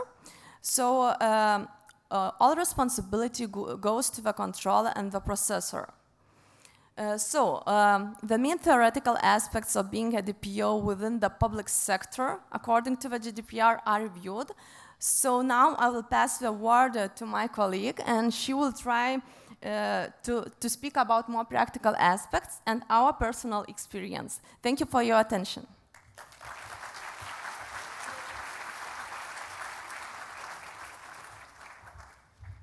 Hello, everyone. I saw the lady with the card and she showed that I have just 10 minutes. I hope that's not true because my presentation is for like 30 minutes. So sorry for that. But hello everyone. It's really, really a big pleasure to be here and to see all of you here. Big thank you to my colleague for a nice introduction. You heard a lot of requirements and theoretical stuff. Let's be more practical. So in the second part of our presentation, we would like to focus more what is really like to be a DPO in the public sector, what is an experience of our country, what you can learn, and what are the main problems, how to solve those problems, and additionally, we would like to share some of our work experience as well. So first, maybe let's start with an experience of Lithuania. You can see our very nice flag. And Lithuania actually had a bit different experience comparing to Germany because before GDPR came into force, in our country it was not obligatory to appoint a DPO. And actually, to be honest, privacy was not that important as well. But to be fair, the situation in other countries and the rest of the world was not that different also. And according to International Association of Privacy Professionals in their conducted report, an average privacy office is just a bit more than 6 years old. So it's actually not a lot of time, yes? And it has to be admitted that privacy and data protection are still trying to find their way, and they just simply want to be taken seriously. This is what we also see in our country. A little bit of statistics you can see in the slide. In 2018, there were around 1,500 organizations which reported to our National Data Protection Authority that they already appointed DPOs, out of which there were 760 public legal entities and a bit more than 700 private legal entities. So you can easily ask, is this a lot or not? And the answer would be yes and no, because in our country we have a little bit less than 3 million of population, so the number can seem pretty not bad, but the devil is always in the details. And our national DPA admits that not all organizations, authorities, and bodies already appointed DPOs, even though they are obliged to do that according to the GDPR. This also can easily happen in your country as well. And moreover, you can see the ratio between public and legal entities and DPOs in them, and it raises a concern because it is believed that there should be more DPOs representing private legal entities. One of the main challenges we had in our country with our national DPA in 2018, when GDPR was coming into force, was the brain drain of our national DPA staff, because there was simply a shortage of data protection specialists. So a lot of people simply quit their job in our national DPA and went to work in the private and legal sectors.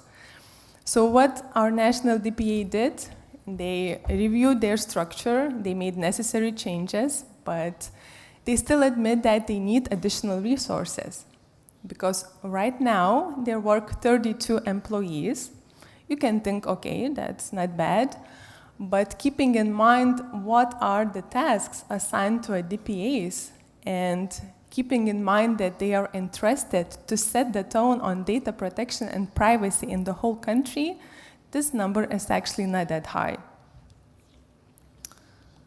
Let's talk a bit more about problems, because with the GDPR also some additional problems came along.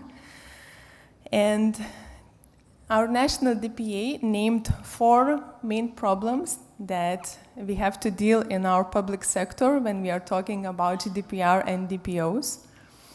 First main problem would be that most common reasons given not to appoint a DPO are that it's not obligatory for a particular public authority or body, or it's even impossible due to the lack of financial or human resources.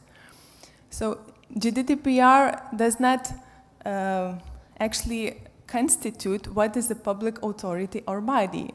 We have to do this in our national law, and we did it. And even though we have such notion, what is a public authority and body, there are still some authorities and bodies who are simply trying to find any excuse of this rule, and they are looking for regulatory uncertainty because they simply don't want to deal with an extra person as a DPO in their organizations because there are not enough of budget funding, or there are simply no people who could play this role of a DPO. We also have some very smart and very clever authorities and bodies which are appointing not a DPO, but a person responsible for data protection. But when you look at the GDPR and what are the requirements, what are the tasks, as we already discussed today, DPO is not personally responsible for a data protection. So you simply can't appoint a person responsible for it and then think of him as of a DPO. That doesn't work like that. Third big problem would be, can a DPO multitask? And to give you a short answer, yes, a DPO can also carry out other tasks and have extra position in the organization. For example, like my colleague and I, we are also lawyers, or we were lawyers, now we are just DPOs. But you have to keep in mind what are the risks then, and what is the possibility of a conflict of interest to occur. You have to assess this on a case-by-case basis if you are a public authority or body. And last but not least, a very big problem, it can be, is how much time to spend dealing with data protection issues when a DPO is two in one. For example, if you are a lawyer and a DPO, how much time you should be spending on DPO duties. And in this case, our national DPA conducted a public sector survey because they wanted to know the numbers. And imagine also yourselves being lawyers and acting as DPO. So how much time would you be doing that, like carrying out DPO tasks? And according to that survey, the number varies from 5% to 90%. And actually, there's a big difference in numbers. But you have to keep in mind that 90% is more an exception than a rule. So it's pretty rare cases, actually. Talking a bit more about our own personal experience, the importance to designate a sufficient and dedicated time to carry out DPO tasks could not be stressed out more, because otherwise DPO duties can be easily neglected. You can lose yourself in your daily job and simply focus on so-called more important problems. And we know a lot of people who work in the public sector in our country, and they are performing DPO duties not on a full-time basis also. And they have to deal with the lack of time to actually do the job. And also, if there are no additional salary, no additional pay for extra duties, which also happens sometimes, there's simply no inspiration to perform better as well. So these are the main problems in our country. And let's talk a bit about a very important thing for a DPO, complaints. So do data subjects complain about data protection in the public sector in our country? And to give you a short answer, yes, of course they do. For example, in 2018, our national DPA received around 900 complaints. But after GDPR came into force, the number of complaints actually doubled. So we have to be prepared for that, because individuals really do tend to protect their rights in data protection area better. They are more proactive. And in the top 10, the most complaining against public authorities, as you can see, are in the top 3, next to providers of goods and services in the first place and natural persons. So public authorities and bodies are still quite popular. And the main subject of the complaints is disclosure of personal data. Even though there's a saying that there's a lie, a dirty lie, and then there's statistics, but actually in our case, this fact can be easily verified. As my colleague mentioned, we process a lot of personal data in registers and information systems. This means that a lot of third parties are being given an access to personal data, and when there are a lot of third parties involved, then also the risk of a human mistake and misuse of the data always also exists. So sometimes even the mere fact that a third party can access your data, for a data subject, this can simply mean that his or her rights were already violated. Of course, data subjects do tend to complain not just about disclosure of personal data. For example, they are also complaining about lawfulness of digital data processing or online data processing, but this is very important for a public sector.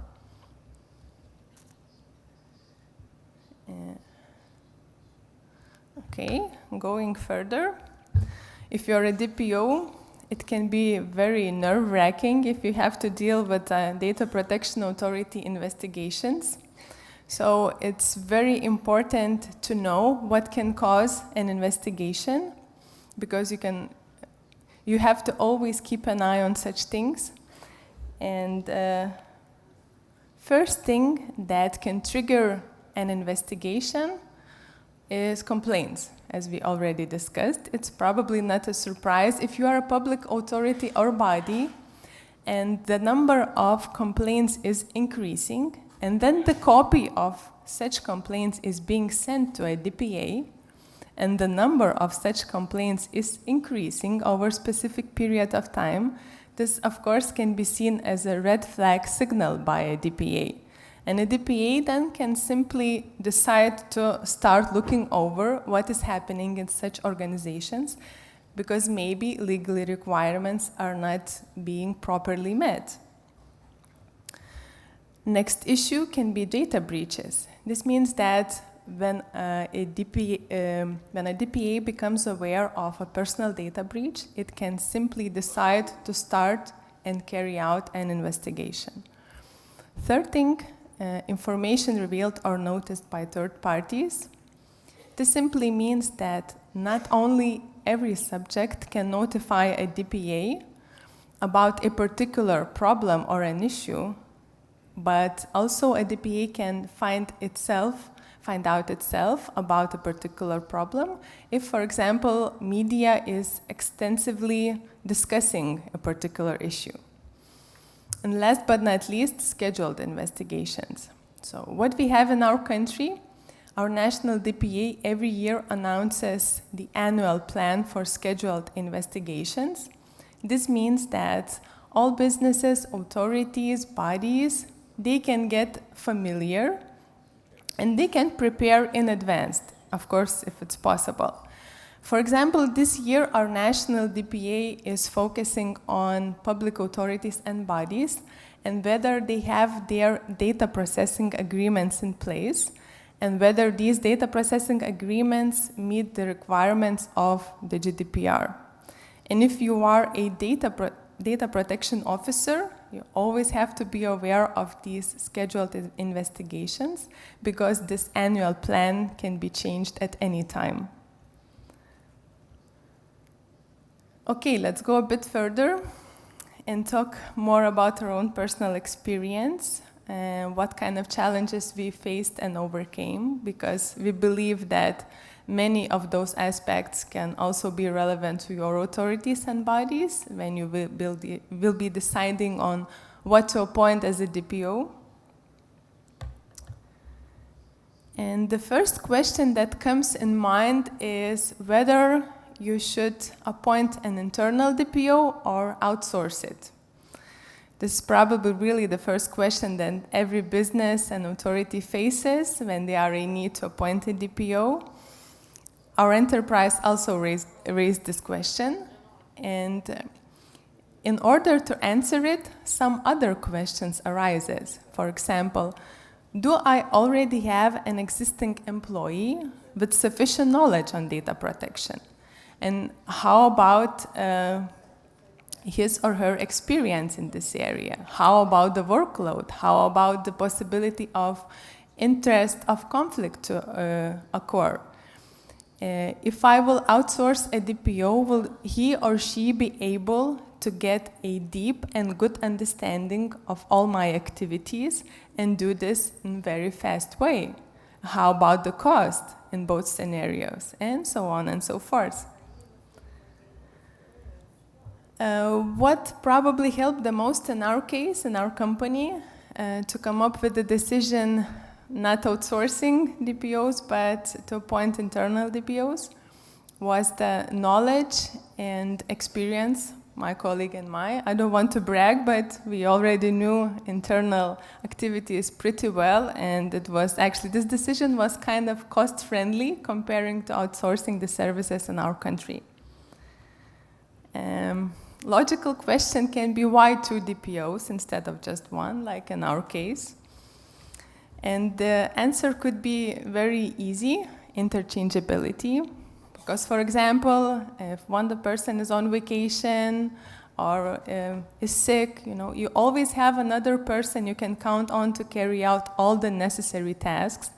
You have more ideas to solve various issues, and in case of a personal data breach, when you have to react fast, it's easier when you can rely more than on one responsible person.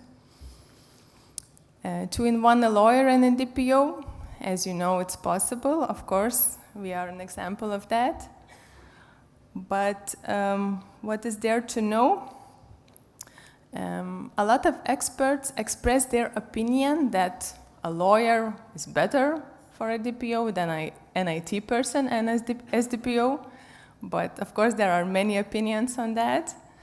But if you will decide to give your lawyer an extra duties, just keep in mind all the things that we already discussed today, like the workload, necessary time, possibility of conflict of interest, and so on.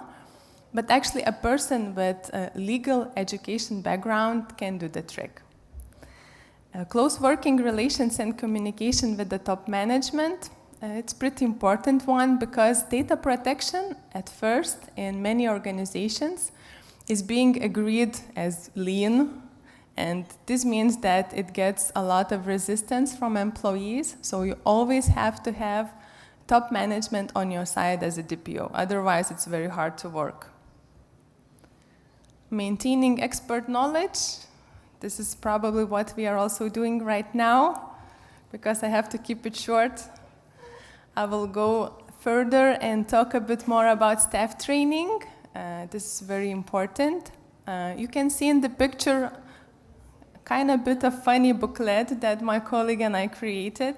So we just wanted to present the main, basic, but very important knowledge to our staff, so they could have this kind of information on their desks, and they could reach it very easily in the need of it.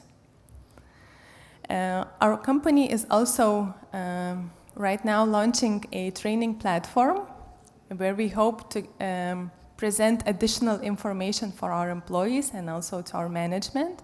And we also would like to give examination for our employees' knowledge. Probably they won't be very happy about it, but hopefully they will be better motivated to learn and to use data processing practices in their daily activities.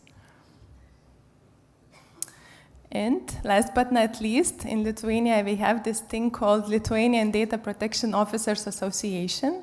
We also recommend this very much to have here, because it's a great place when you can share your experience, when you can share your opinions, and if you have a passion for data protection, or if you are a data geek, that's just a great place to share everything that you know about data protection.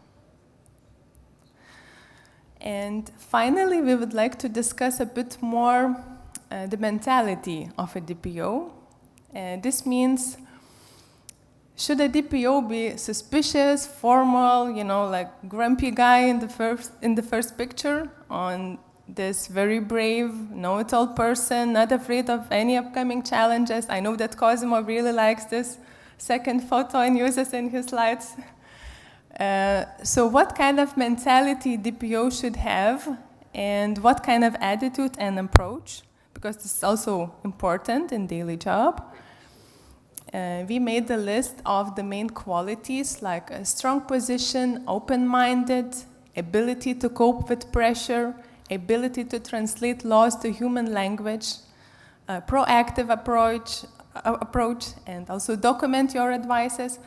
And we could add many more things, but what should be highlighted the most? If you are a DPO, you have to be able to deal with pressure, you have to be able to deal with negative emotions and attitude, and you have to be very patient while explaining your employees how to deal with data protection and doing it over and over and over again. And you have to be always concerned about data processing activities in the company, or in short, you have to always be on your toes. It's not that easy, actually. Of course, you could probably name like more difficult job than DPO, but being a DPO is also challenging for sure as well. And for an end, if what we already said today, it's not enough for you to believe that being a DPO is a very, very interesting job, we believe so. We have 3 reasons to fall in love with a DPO. First reason would be that data is a big deal. I believe that about this aspect already talked today Cosimo and also Lina, and yesterday Denise. And if I recall correctly, I don't know Portuguese, sorry, but I saw the article from Guardian, and there was saying that data is this century's oil and fuel to our digital economy, and we totally agree with that. And it's very easy to just look at such companies as Airbnb or Uber, because Airbnb and Uber, they don't own a single car or a hotel, and they don't possess any tangible assets except giant amounts of user data. So data is really a big deal. Second reason would be that DPOs can be your data privacy compass, because DPOs are a bit like a bank of an information, always knowledgeable person in the room, and it can simply point you to the right direction and to the best data privacy respecting practices. Also, DPOs are a long-term investment. According to one survey that one company, I think it's called TrustArc, carried out, they found that 89% of consumers in US and UK avoid such companies who don't respect their privacy. So privacy really matters to customers, and improving data privacy practices is a continuous act, because with the GDPR, the DPO's work, it's not even close to done, believe us. And now really finally, instead of an end, we decided to show you a very short video because we wanted to pay everyone's attention one more time, how important it is to act wisely about your own personal data, not only from the perspective and the point of view of a DPO, but also from a perspective of all of us as data subjects. I hope it will work.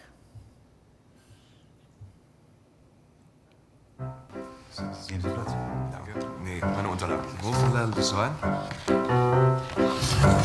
Ja, Princeton, den Harvard. Oh, schon hier. Weiß man, Bachelor of Science. My hand.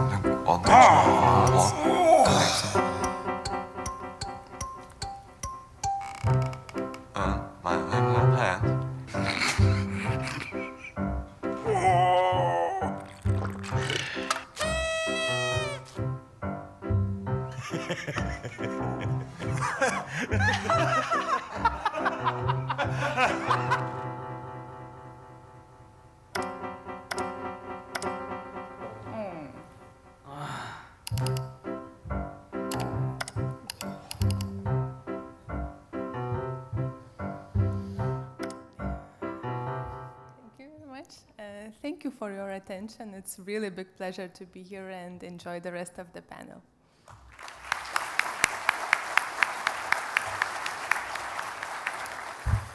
Agradecendo as palestrantes Raimonda e Ingrid, nós anunciamos a próxima palestra, cujo tema é Desafios do Encarregado na Implementação da LGPD no Poder Judiciário. Ela será proferida pela doutora Andrea Vleeman, já se encontra conosco, e temos a honra de convidar para coordenar esta mesa o conselheiro do Conselho Nacional de Justiça, o excelentíssimo senhor juiz Márcio Schiffler Fontes. Não está aqui?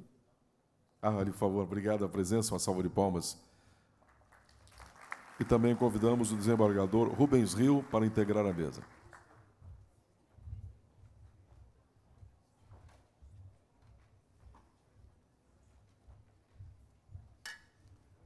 A desembargadora Denise fará um agradecimento.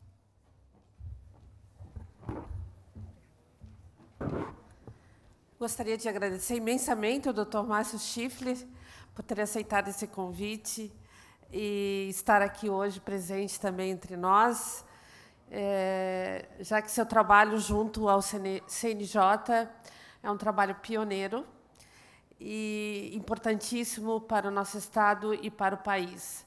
Agradeço aqui em português, doutora Andrea, se puder traduzir as meninas. Adoramos a sua palestra da Lina. Professor Cosimo, o senhor é o máximo. Muito obrigada por ter estado aqui, e digo isso em público porque realmente aprendemos muito com suas palavras. Obrigada.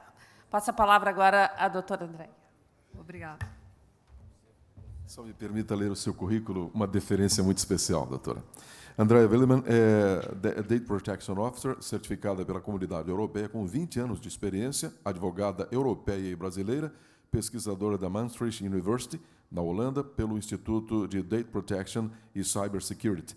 É doutoranda em Ciência da Informação e Tecnologia pela Universidade Federal de Santa Catarina, mestre em Direito da Sociedade da Informação e Propriedade Intelectual pela Universidade Federal de Santa Catarina, graduada e pós-graduada em Data Protection e em Cybersecurity pela Universidade Maastricht, na Holanda, graduada em Direito pela Pontifícia Universidade Católica de São Paulo, PUC Paulista, e em Economia pela Université de Savoie, na França e Suíça. Executive MBA University da Suíça, e atualmente no Brasil atua como consultora no setor privado, Data Protection e Privacy by Design Expert na Saflan Compliance Officer. E é formada dos encarregados de dados junto a órgãos públicos como o Ministério Público de Santa Catarina, o Tribunal de Justiça Catarinense, a Advocacia Geral da União e Tribunal de Contas do Estado de Santa Catarina. Passo a palavra ao conselheiro Márcio Schiffler. Bom dia ainda, já que ninguém almoçou, há uma certa tensão no ar, né? Mas eu queria dizer que a nossa participação estava prevista para as 11 horas, né? Houve aí uma pequena mudança, mas todos aí, sexta-feira é o dia de jejum, né? Não há problema nenhum, né? Fiquei muito feliz aqui com as palestras da manhã. Estava aqui conversando com a professora Usniemi e lembrava ela que eu perguntei se ela era parente do Marte. E ela disse que não, que o Marte é Koskiniemi, né? Verdadeira celebridade do direito internacional. E ela me explicava que na Finlândia os sobrenomes têm uma certa semelhança.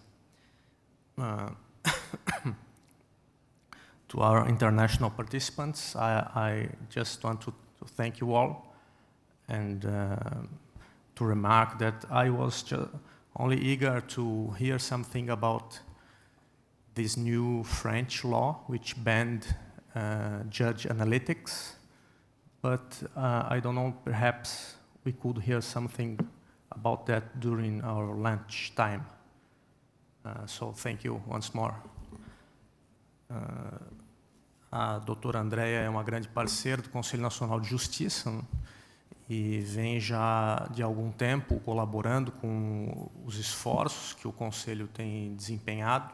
Temos aqui também o doutor Fernando, que faz parte do nosso grupo de trabalho, a desembargadora Denise também nos auxilia, e é um desafio muito grande de que maneira estabelecer um relacionamento saudável entre o interesse público, que é sempre prioritário, o interesse de empresas privadas no acesso a dados, e os dados do Poder Judiciário, que, no caso do Brasil, com altíssima taxa de judicialização, talvez seja um caso emblemático no mundo, né, em que o Judiciário contém dados de proporções bíblicas, né, sobre tudo na vida, economia, a vida social, a vida política dos cidadãos. Então, é um grande desafio e, por isso, eu cumprimento os organizadores do evento, cumprimento todos os participantes que aqui estão e, especialmente, a doutora Andréia, a quem agora escutaremos com o maior gosto. Muito obrigado. Muito obrigada, doutor Rácio, pela essa honra de estar com Vossa Excelência aqui na mesa. E vamos lá, vamos conversar rápido agora para começar a nossa conferência e daqui a pouco todo mundo poder ir almoçar, né? Vamos lá.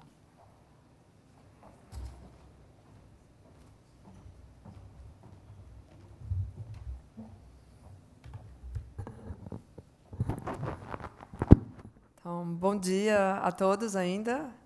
É um grande prazer estar aqui juntamente com vocês, falando no final do dia, da nossa manhã, onde tivemos a grande honra de ter a Universidade de Maastricht, ter a Finlândia e a Lituânia, juntamente com toda essa experiência trazida da GDPR e da GDPR, não, aqui para o Brasil.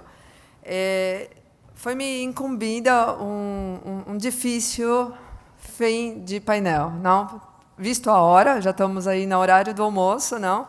E também em relação ao grande desafio, que é fazer agora uma colocação de tudo que a gente entendeu em relação à GDPR, em relação ao que se passa na Europa, e como a proteção de dados vem sendo tratada na Europa, e trazer isso para a nossa experiência que está começando aqui no Brasil. Como a gente tem observado o desafio do encarregado na implementação da LGPD no Poder Judiciário, ele é ainda, para a gente, um início de discussão. Eu gostaria de começar essa discussão hoje com vocês, porque temos vários modos de abrangê-la. Temos que entender que nós, aqui no Brasil, viemos de uma tradição diferente da tradição europeia. Então, não podemos aguardar que tudo esteja já pronto e que seja algum passe de mágica e vamos estar atuando como encarregados de dados, como já se faz na Lituânia, não? Que vem dessa tradição. Mas é muito interessante a gente observar que, mesmo para eles, que já têm uma tradição, eles estão ainda em adaptação. Mesmo na Finlândia, que já trabalha há muito tempo, mesmo em qualquer parte da comunidade europeia. O tratamento de dados, principalmente a proteção de dados, ela é um desafio constante. E isso que também é um desafio muito motivador para todos. Coloco aqui como contexto 3 modos da gente começar a imaginar como fazer isso no nosso contexto brasileiro. A gente tem que pensar que a gente poderia estar falando hoje aqui, principalmente de um modo pessoal de agir, como eu me comporto face aos meus dados pessoais. Isso é muito importante. Moralmente, o que eu considero importante para mim dos meus dados pessoais. Esse ponto também foi levantado pela doutora Geralda, da Advocacia Geral da União, e ela me mostrou que essa relação de pessoa com o princípio vai fazer muita diferença na hora que a gente estiver trazendo para o nosso lado prático o que é e o que não é importante no desenvolvimento da proteção de dados para nós.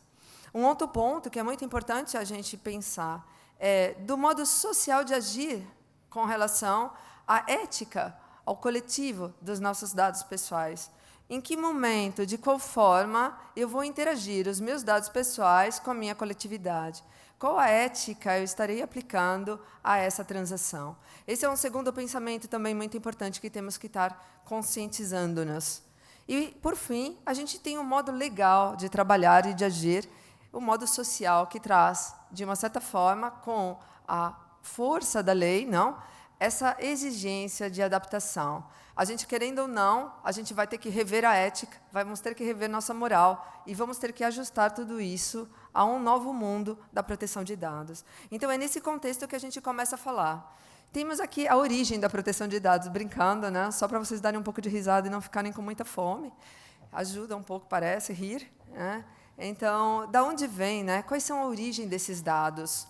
Eu vou falar um pouco rápido, porque tudo que eu vou falar aqui já foi falado. O meu objetivo é a gente rapidamente chegar no que são os nossos desafios como Poder Judiciário, como órgãos públicos do Brasil, e o que o encarregado, o que esperar dessa pessoa dentro desses órgãos. Então, de que dados, né? Normalmente a gente está sempre falando. Eu acho muito legal essa imagem, que também me foi cedida pela doutora Geralda, onde a gente pode observar que, dos simples dados, nós transformamos isso em conhecimento e em sabedoria. Esse tratamento, esse caminho dos dados é algo muito importante de ser compreendido. Mas de que dados ainda eu estou falando? Porque eu fico falando dados, não? Lei Geral de Proteção de Dados. Eu gostaria de sempre ressaltar com vocês que estamos falando sempre de dados pessoais. Pessoas. É fundamental ter em mente que estamos falando de pessoas atrás desses dados. E essas pessoas, por meio do tratamento e dos seus dados pessoais, conseguimos, com eles, gerar informação e conhecimento. É desse ponto, é esse tratamento que transforma nossos simples dados, nosso nome, nossa profissão, nosso local, em conhecimento. E é essa moeda que logo a gente vai estar viabilizando. Então, o que são esses dados? Vamos voltar novamente. É sempre que eu tenho que o que nos identifica, o que nos faz identificável face a muitos. São esses dados pessoais que, para a gente, são fundamentais. É isso que consideramos dados pessoais. E os dados pessoais sensíveis, que são dados ainda que têm um valor ainda maior, que mostram aí diretamente para vocês que, de uma certa forma, qualquer prejuízo com relação a eles pode ser irrecuperável. E, por isso, temos que ter muita atenção. E dados e tecnologia. Por que essas duas palavras juntas hoje, aqui novamente? Escutamos o professor Cosmo, escutamos a Lina, escutamos a Lituânia falando todo o tempo sobre tecnologia e dados pessoais. Porque temos fenômenos que temos que entender que estão interagindo na nossa sociedade. Inteligência artificial, o primeiro deles. Big Data. O Big Data é muito importante. A gente vê o volume que a gente pode estar tratando de dados. Na Suíça, por exemplo, a gente começou a se preocupar, na década de 70, com a proteção de dados, quando iniciamos os tratamentos de dados, e a gente ainda não usava essa tecnologia. Vocês imaginem todo o avanço que foi feito dos anos 70 até aqui em relação ao tratamento de dados e todo o desenvolvimento tecnológico que sofremos. E hoje estamos aqui no Brasil, nesse momento, falando em cuidar da proteção de dados em fenômenos de Big Data, onde eu posso tratar quantidades de dados nos anos 70 inimagináveis. Então, a gente tem muito para fazer. Outro ponto, Machine Learning, né, que é o aprendizado de máquinas. Novamente, aqui, os dados são imprescindíveis. Quanto mais dados eu tenho, mais a máquina aprende, mais eu posso saber e procurar e trabalhar a máquina para que ela faça aquilo para que ela foi programada de uma forma mais eficiente e melhor. Outra tecnologia, data mine, muito importante também o uso dos dados. Então, todas essas tecnologias vão englobando o nosso cenário atual dos dados, levando hoje, por exemplo, a que a gente possa conviver com o que a gente chama de internet das coisas, não? As facilidades que a gente tem de alguns acessos que utilizam principalmente a rede de Wi-Fi.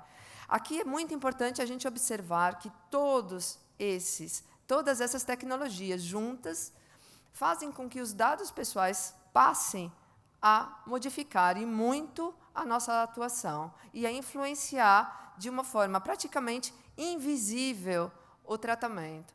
Então, aí que está. nós seremos o quê? Encarregados de proteção de dados. E esses encarregados têm o quê? Eles têm que enxergar.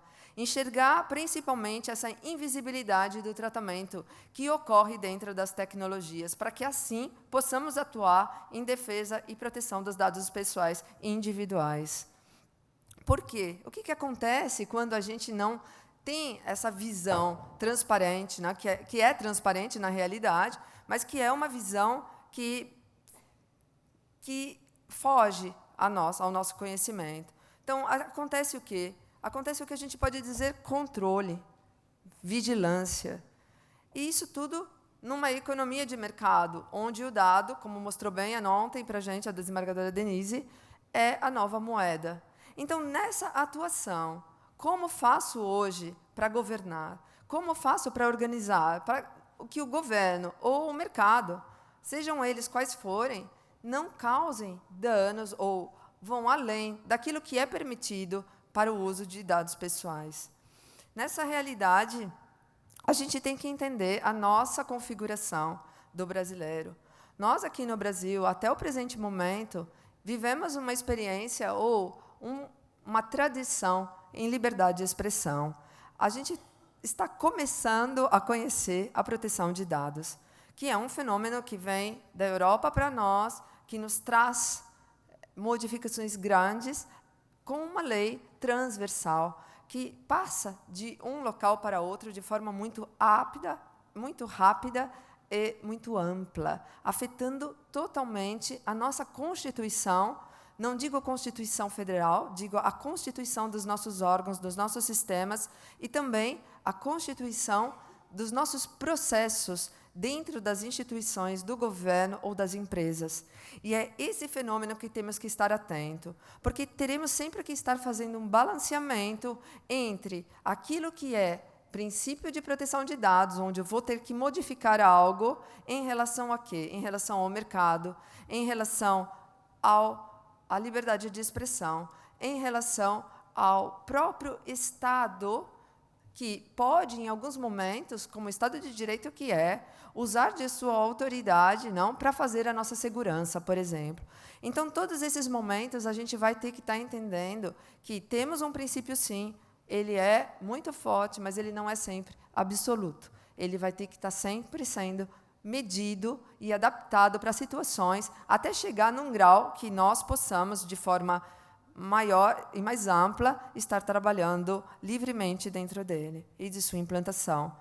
Mas como a gente se protege? Eu estava dando um exemplo outro dia, que eu falo assim, a gente tem tantas tecnologias, daqui a pouco vamos precisar construir uma capa da invisibilidade para poder começar a andar anonimamente pelas ruas, avenidas, shoppings e principalmente dentro das lojas, não? Eu acho que essa imagem mostra bem o que eu gostaria de ser algumas vezes andando por aí, porque a gente vai chegar nesse ponto do uso da tecnologia. A gente vai precisar estar dentro de uma capa de invisibilidade se a gente não quiser ser rastreado, marcado, seguido, conduzido ou direcionado a fazer alguma coisa. Então, para que isso possa acontecer, que a gente comece a ter um pouco mais de entendimento do que estamos falando e do que precisamos fazer, principalmente, começa tudo pelo quê? Por uma mudança de cultura. A gente tem que entender que estamos numa transição. É muito importante perceber que, dentro dessa tradição atual, a gente está totalmente correto. Estamos lá naquele aquário, nadando do jeito que tem que ser. Mas agora a gente precisa migrar para o outro. Então, tem todo um caminho para a gente percorrer para chegar lá do outro lado. Então, veio o primeiro exemplo para a gente, que foi a GDPR. Então, essa manhã, estivemos aqui a escutar tudo o que vem acontecendo na Europa, a forma como a Europa vem trabalhando. Mas a gente não pode esquecer que a Europa tem uma tradição em proteção de dados desde as décadas de 50. O Brasil, a gente está começando com o princípio da liberdade, a gente tem a nossa tradição maior, calcada na liberdade de expressão. Mesmo que a gente tenha uma noção de privacidade, na prática, ela é muito diferente da questão da privacidade ligada à Europa. E isso, para a gente, é um novo exercício, é uma nova forma, é uma nova cultura. Então, construímos a LGPD baseada na GDPR e nos seus princípios, porque a GDPR é uma norma que é extraterritorial. e ela nos afeta diretamente, ou afeta principalmente a nossa parte comercial. Significa que, se queremos ter transações com a Europa, se queremos continuar tendo tratados, e se queremos também usar, né, das nossas relações internacionais com outros países que também tenham relações com a Europa, precisamos estar adaptados a ele. Foi nesse sentido que a LGPD veio integrar o nosso ordenamento jurídico. Mas é bem grande esse desafio, porque para a gente se adaptar de uma cultura, de uma tradição de liberdade de expressão para uma outra, a gente vai precisar de muito entendimento, de muito aprendizado, de fazer de uma forma diferente. E essa forma diferente de ser, ela começa com a estruturação da LGPD aqui no Brasil. Vamos imaginar agora o encarregado de dados no serviço público. Brinco muito que eu acho mais bonito falar que eu sou Data Protection Officer lá na Europa do que sou encarregada no Brasil. Não? Aqui eu tenho a sensação que eu tenho que carregar o dado, foi por isso que fiz aquela charge lá para vocês. Não? Mas o que é muito importante dessa pessoa é entender as diferentes figuras que ela vai estar atuando e com quem ela vai estar atuando. Então, o encarregado aqui no Brasil, ele estará sempre respondendo a um controlador. Esse controlador é a pessoa que teve o primeiro acesso aos dados ou para quem os dados foram cedidos de forma direta com o data subject, com o sujeito dos dados. Temos também uma outra figura, que é o operador, aquele a quem estaremos cuidando com esses dados. Nessa relação, não podemos esquecer que não estamos sozinhos entre controladores e operadores, mas temos também co-operadores e co-controladores. Aqui é muito importante ressaltar, porque teremos grandes diferenças de atuação do encarregado conforme nós estejamos posicionados, principalmente dentro dos órgãos públicos. E aí vem uma pergunta inicial, para começarmos a falar diretamente do encarregado de dados. Esse encarregado, aqui no Brasil, onde não está totalmente regulamentado, teríamos uma profissão ou teríamos uma função? Começa daí já uma questão que deixo para vocês refletirem e para que a gente possa depois trazer algumas respostas. Quem é esse? Qual o perfil dessa pessoa, né? Então, dois pontos muito importantes que foram bem colocados nas apresentações anteriores, principalmente na apresentação da Íngrida, é a questão da imparcialidade e neutralidade do encarregado de dados. Trata-se de uma questão de transparência. É uma pessoa que vai estar tendo acesso à organização, mas também vai estar tendo acesso aos dados do data subject, ou seja, do sujeito do dado. Então, essa pessoa ela tem que entender que o papel dela é de imparcialidade e de neutralidade. Isso é muito importante que fique claro. Consigo já, de alguma forma, saber quem é esse encarregado de dados no Brasil? Ainda não está me parecendo, me parece meio nublado ainda esse cenário, não? Mas, para a gente começar a entender o que ele faz e como ele vai fazer, a gente tem a primeira palavra que aparece de tudo que foi dito nessa manhã, que é entender que o processo do tratamento de dados pessoais precisa estar baseado em um compliance. Compliance é como a gente coloca as normas da organização de forma clara e evidente. Novamente, voltando à transparência. E temos ali, desculpa, eu pulei aqui rapidamente, temos que entender que estaremos falando de 3 pontos dentro da organização, onde o encarregado estará atuando: na gestão, nos sistemas e nos processos dessa organização, desse órgão público, dessa empresa. Dentro disso, ele vai estar sempre tendo que atender a determinados aos princípios do tratamento de proteção de dados. Hoje o professor Cosimo colocou isso muito bem na parte da manhã, o que leva a gente a chegar no que a gente chama de accountability, né? Então, nessa conformidade. Mas, para isso, a gente tem que estar atendendo certos requisitos. A gente tem que estar fazendo o DPIA, que é o plano do tratamento dos dados. A gente tem que estar passando ali dentro por algo onde a gente vai poder estar validando né, todo esse tratamento. A gente vai ter que ter planos também para casos de vazamento de dados. Tudo isso tem que ser sendo feito de uma forma, num círculo que é infinito. Não? A gente tem que pensar que a gente tem que garantir as bases legais do tratamento dos dados dentro das organizações. Então, a gente vai estar pensando aqui em regulamentos, em organizações, em toda a parte normativa, para que possamos atingir isso. Por final, a gente tem que garantir os novos direitos que são dados a nós, data subjects, com relação aos dados. E volta ali, a gente refaz o ciclo, agora pensando, de novo, se estamos de acordo ou não com a questão da accountability, com a questão de atendermos aos princípios do tratamento da proteção de dados. Esses princípios passam todos eles por diferentes processos, para que a gente possa, de alguma forma, imaginar que, além dessa parte processual, que já nos dá uma visão geral do que precisamos fazer e de onde começar, a gente ainda vai ter que entender que temos que trabalhar com outras coisas dentro da parte tecnológica do sistema da proteção de dados, que se chama Privacy by Design.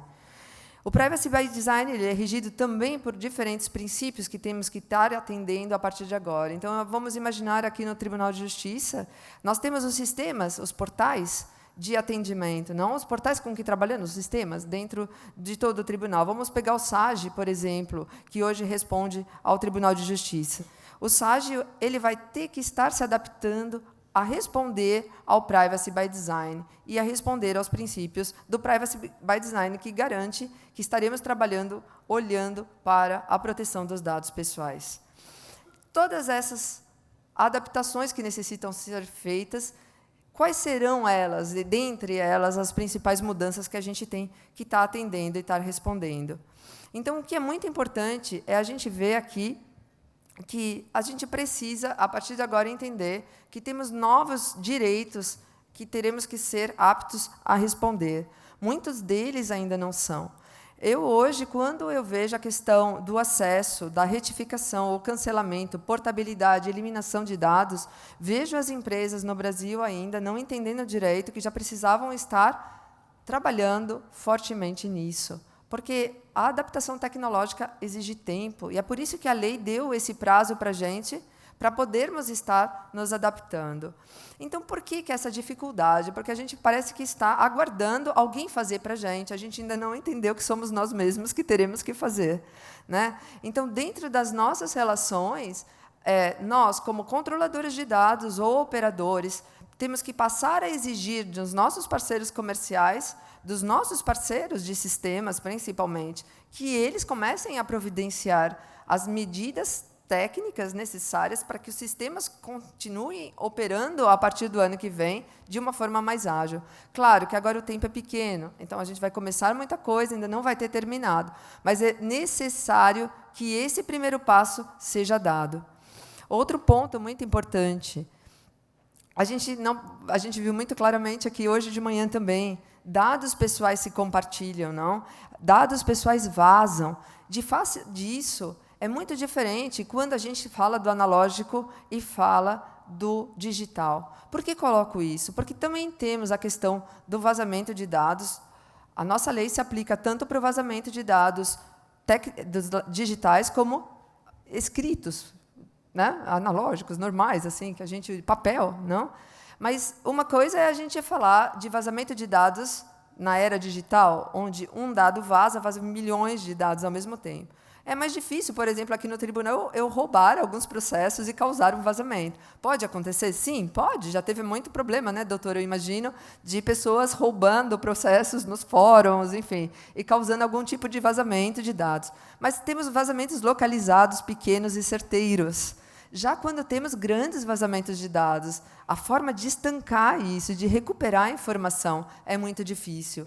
Então, a era tecnológica traz para a gente uma facilidade, mas, de um outro modo, traz também uma dificuldade na assimilação de tudo isso.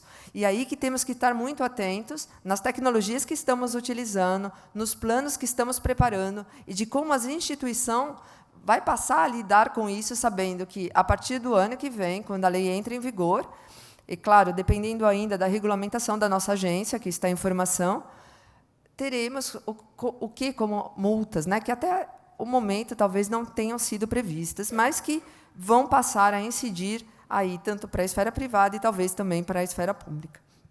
E quais são as consequências desse não tratamento de dados, não? Então, a gente tem aí o que a gente já vê hoje na comunidade europeia, como exemplo, multas altíssimas aos grandes players, né? Principalmente Google, Gmail, Facebook, todo mundo que tratam esses dados de uma forma que pode impactar de forma muito grande nossa sociedade. Temos visto aqui já, graças à atuação do Ministério Público, que o Brasil também está mostrando para os grandes players que eles têm que se atentar a essas modificações, porque é daí que vem todo o princípio da multa e da educação pela multa, não? Então, quando a comunidade europeia estabelece essas multas altíssimas, como também fez o Brasil na LGPD, o primeiro ponto visado é: vamos atingir grandes players para que o mercado se mobilize, modifique e comece a trazer uma outra forma de trabalhar para os médios e pequenos players do próprio mercado. Então, a gente tem que observar que essas multas altíssimas normalmente são dadas para as grandes empresas que têm um impacto muito grande na atuação dos dados e de como eles têm sido processados. É importante aqui também observar que, hoje, a nossa cultura, e em razão do que expliquei logo no começo, essa transparência do nosso fenômeno, do fenômeno tecnológico, muita coisa tem passado despercebida que não vai poder passar mais. É principalmente o que aconteceu aqui recentemente no Brasil, com o caso de uma das nossas empresas aqui brasileiras, que recebeu uma notificação do Ministério Público justamente por estar, nesse momento, utilizando dados de biometria nossos na entrada e na saída das suas lojas, sem nos comunicar ou sem pedir nenhuma autorização da nossa parte. E qual o nosso desafio? Esse desafio cotidiano da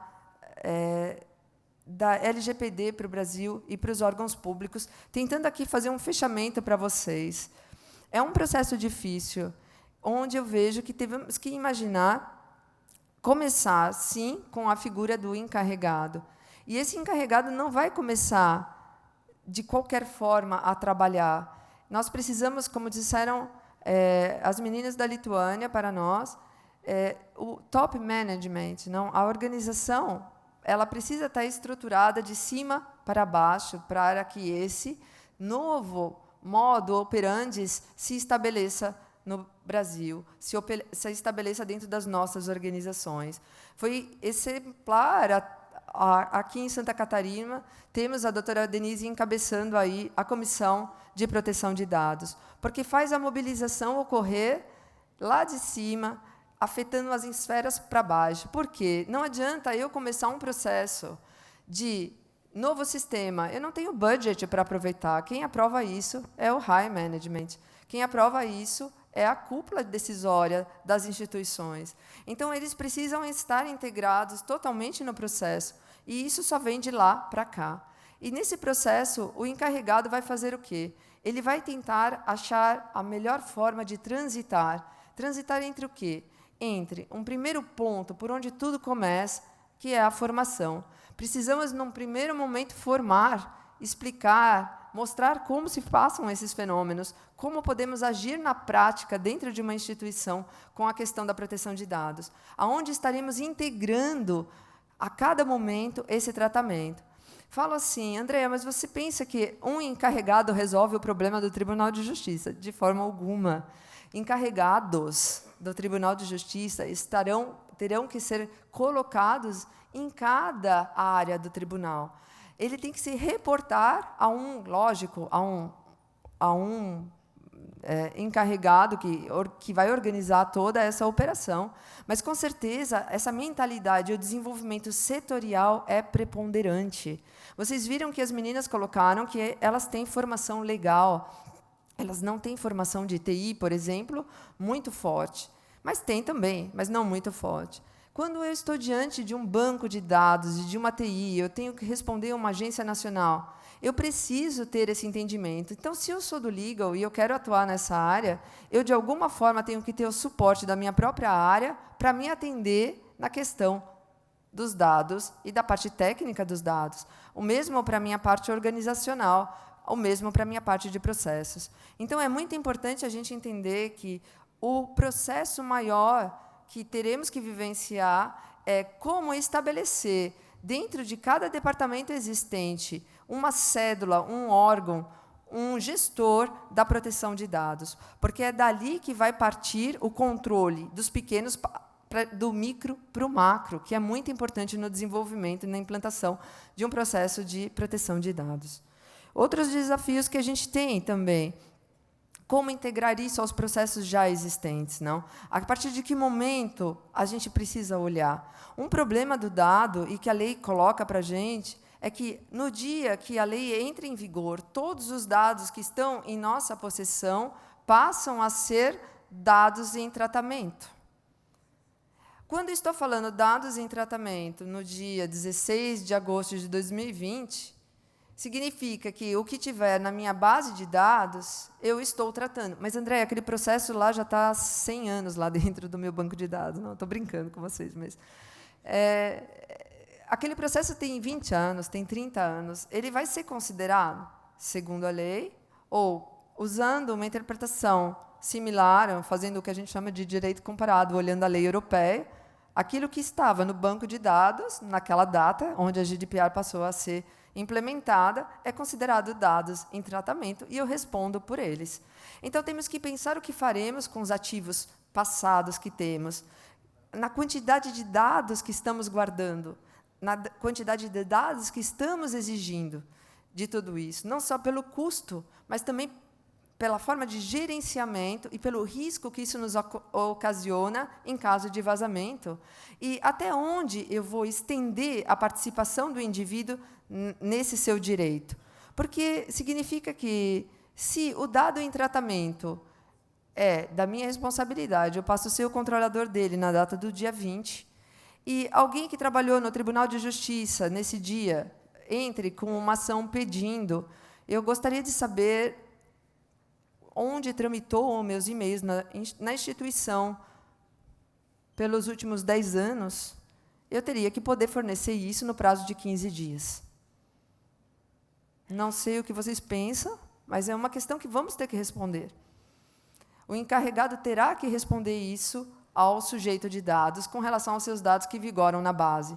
Então, que dados vamos guardar? Até quando vamos ser responsáveis por ele? E até onde, no passado, estaremos respondendo? Todas essas questões a gente tem que começar a trazer e a pensar, porque elas são de total atualidade. E o prazo está cada vez mais diminuindo. Outro dia eu percebi que a gente já está em outubro. Quase me deu um frio na barriga, não? Outubro já chegou. E o que faremos quando outubro já chegou? E o que faremos quando agosto chegar? Né? Os dados vão estar aí. A diferença é que o Poder Judiciário vai poder ser acionado a resolver e a nos dar respostas. Então, nesse momento, penso, essa questão de termos ao nosso lado as pessoas capacitadas, formadas, que saibam agir e nos auxiliar nesse tratamento de dados se faz fundamental. A proteção de dados ela é multiárea. Aqui no Brasil, nós não temos mais agora, atualmente, a exigibilidade de sermos do legal, não, de sermos juristas, de entendermos de normas para poder ser encarregados de dados. Por isso que deixei aquela questão no começo, função ou profissão. Porque o que me parece é mais uma profissão do que uma função, gente. A gente tem que entender realmente, principalmente aqueles que foram os gestores, os grandes encarregados de dados, né, dos departamentos de proteção de dados dos órgãos públicos. A quantidade de dados é muito grande. Eu conheço poucos países, ou eu conheço acho que nenhum país na Europa que tenha a quantidade de dados que teria, por exemplo, o Tribunal de São Paulo. Só fazendo uma alusão. Né? Então, estudando esse tempo todo, observando os governos eletrônicos. A gente cita muito a Estônia, não? Para falarmos de tratamento da questão do nosso do IGOV na Estônia. Mas não acredito que a Estônia tenha a nossa complexidade legal também. Não acredito que na Estônia tenhamos a quantidade e a população que temos aqui no Brasil. Temos a diversidade de cada um desses estados que funcionam de forma federada e que exigem uma outra atenção e organização diferenciada do governo federal. Então, tudo isso tem que ser observado, tem que ser considerado agora nessa nossa estruturação. Como funcionar com os órgãos parceiros, como tratar dado entre entidades, por exemplo, Ministério Público e Tribunal de Justiça. e também com o Estado, grande mantenedor das nossas bases de dados, como o Estado está se envolvendo nessa discussão, por exemplo, aqui no Estado de Santa Catarina. Então, cada um dos nossos tribunais, com as suas bases, com seus dados, chegamos sempre ao mesmo ponto. O que temos que fazer? E aí eu vejo assim que a primeira coisa é nos estruturarmos, como está fazendo já o Tribunal de Justiça, criarmos um comitê para começarmos a conversar, a entender o que estamos erguendo, avançando e implementando. Eu acho que com o que conversamos hoje, principalmente na parte da manhã até agora, vocês já tiveram uma ideia do trabalho que é, de tudo que precisamos fazer, e tenham certeza que eu vejo muita motivação. Tenho passado pela área privada e pela área pública, vejo os jovens interessadíssimos nessa nova área da proteção de dados.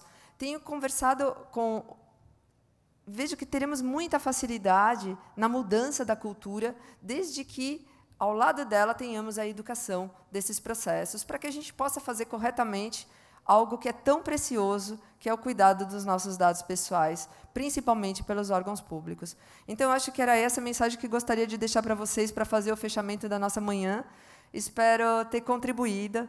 Agradeço novamente ao convite. Desembargadora Denise, muito obrigada. Dr. Mário Schiffler, muito obrigada.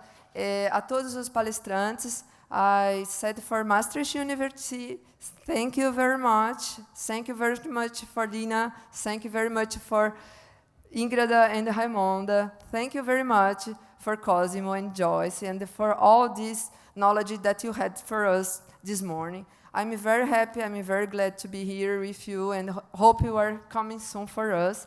And in the name of this court, I say thank you again for all of you. Thank you very much.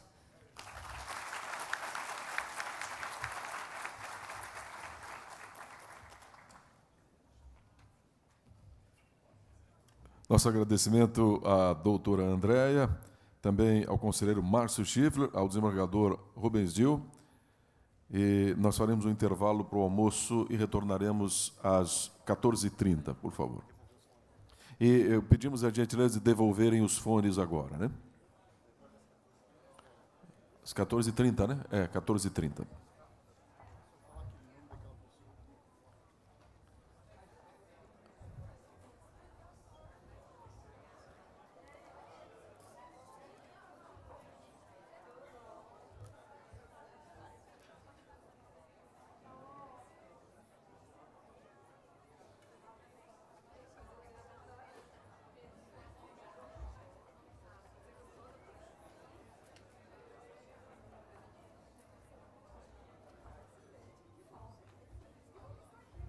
Por gentileza, o senhor Fabrício Radaelli se encontra aqui?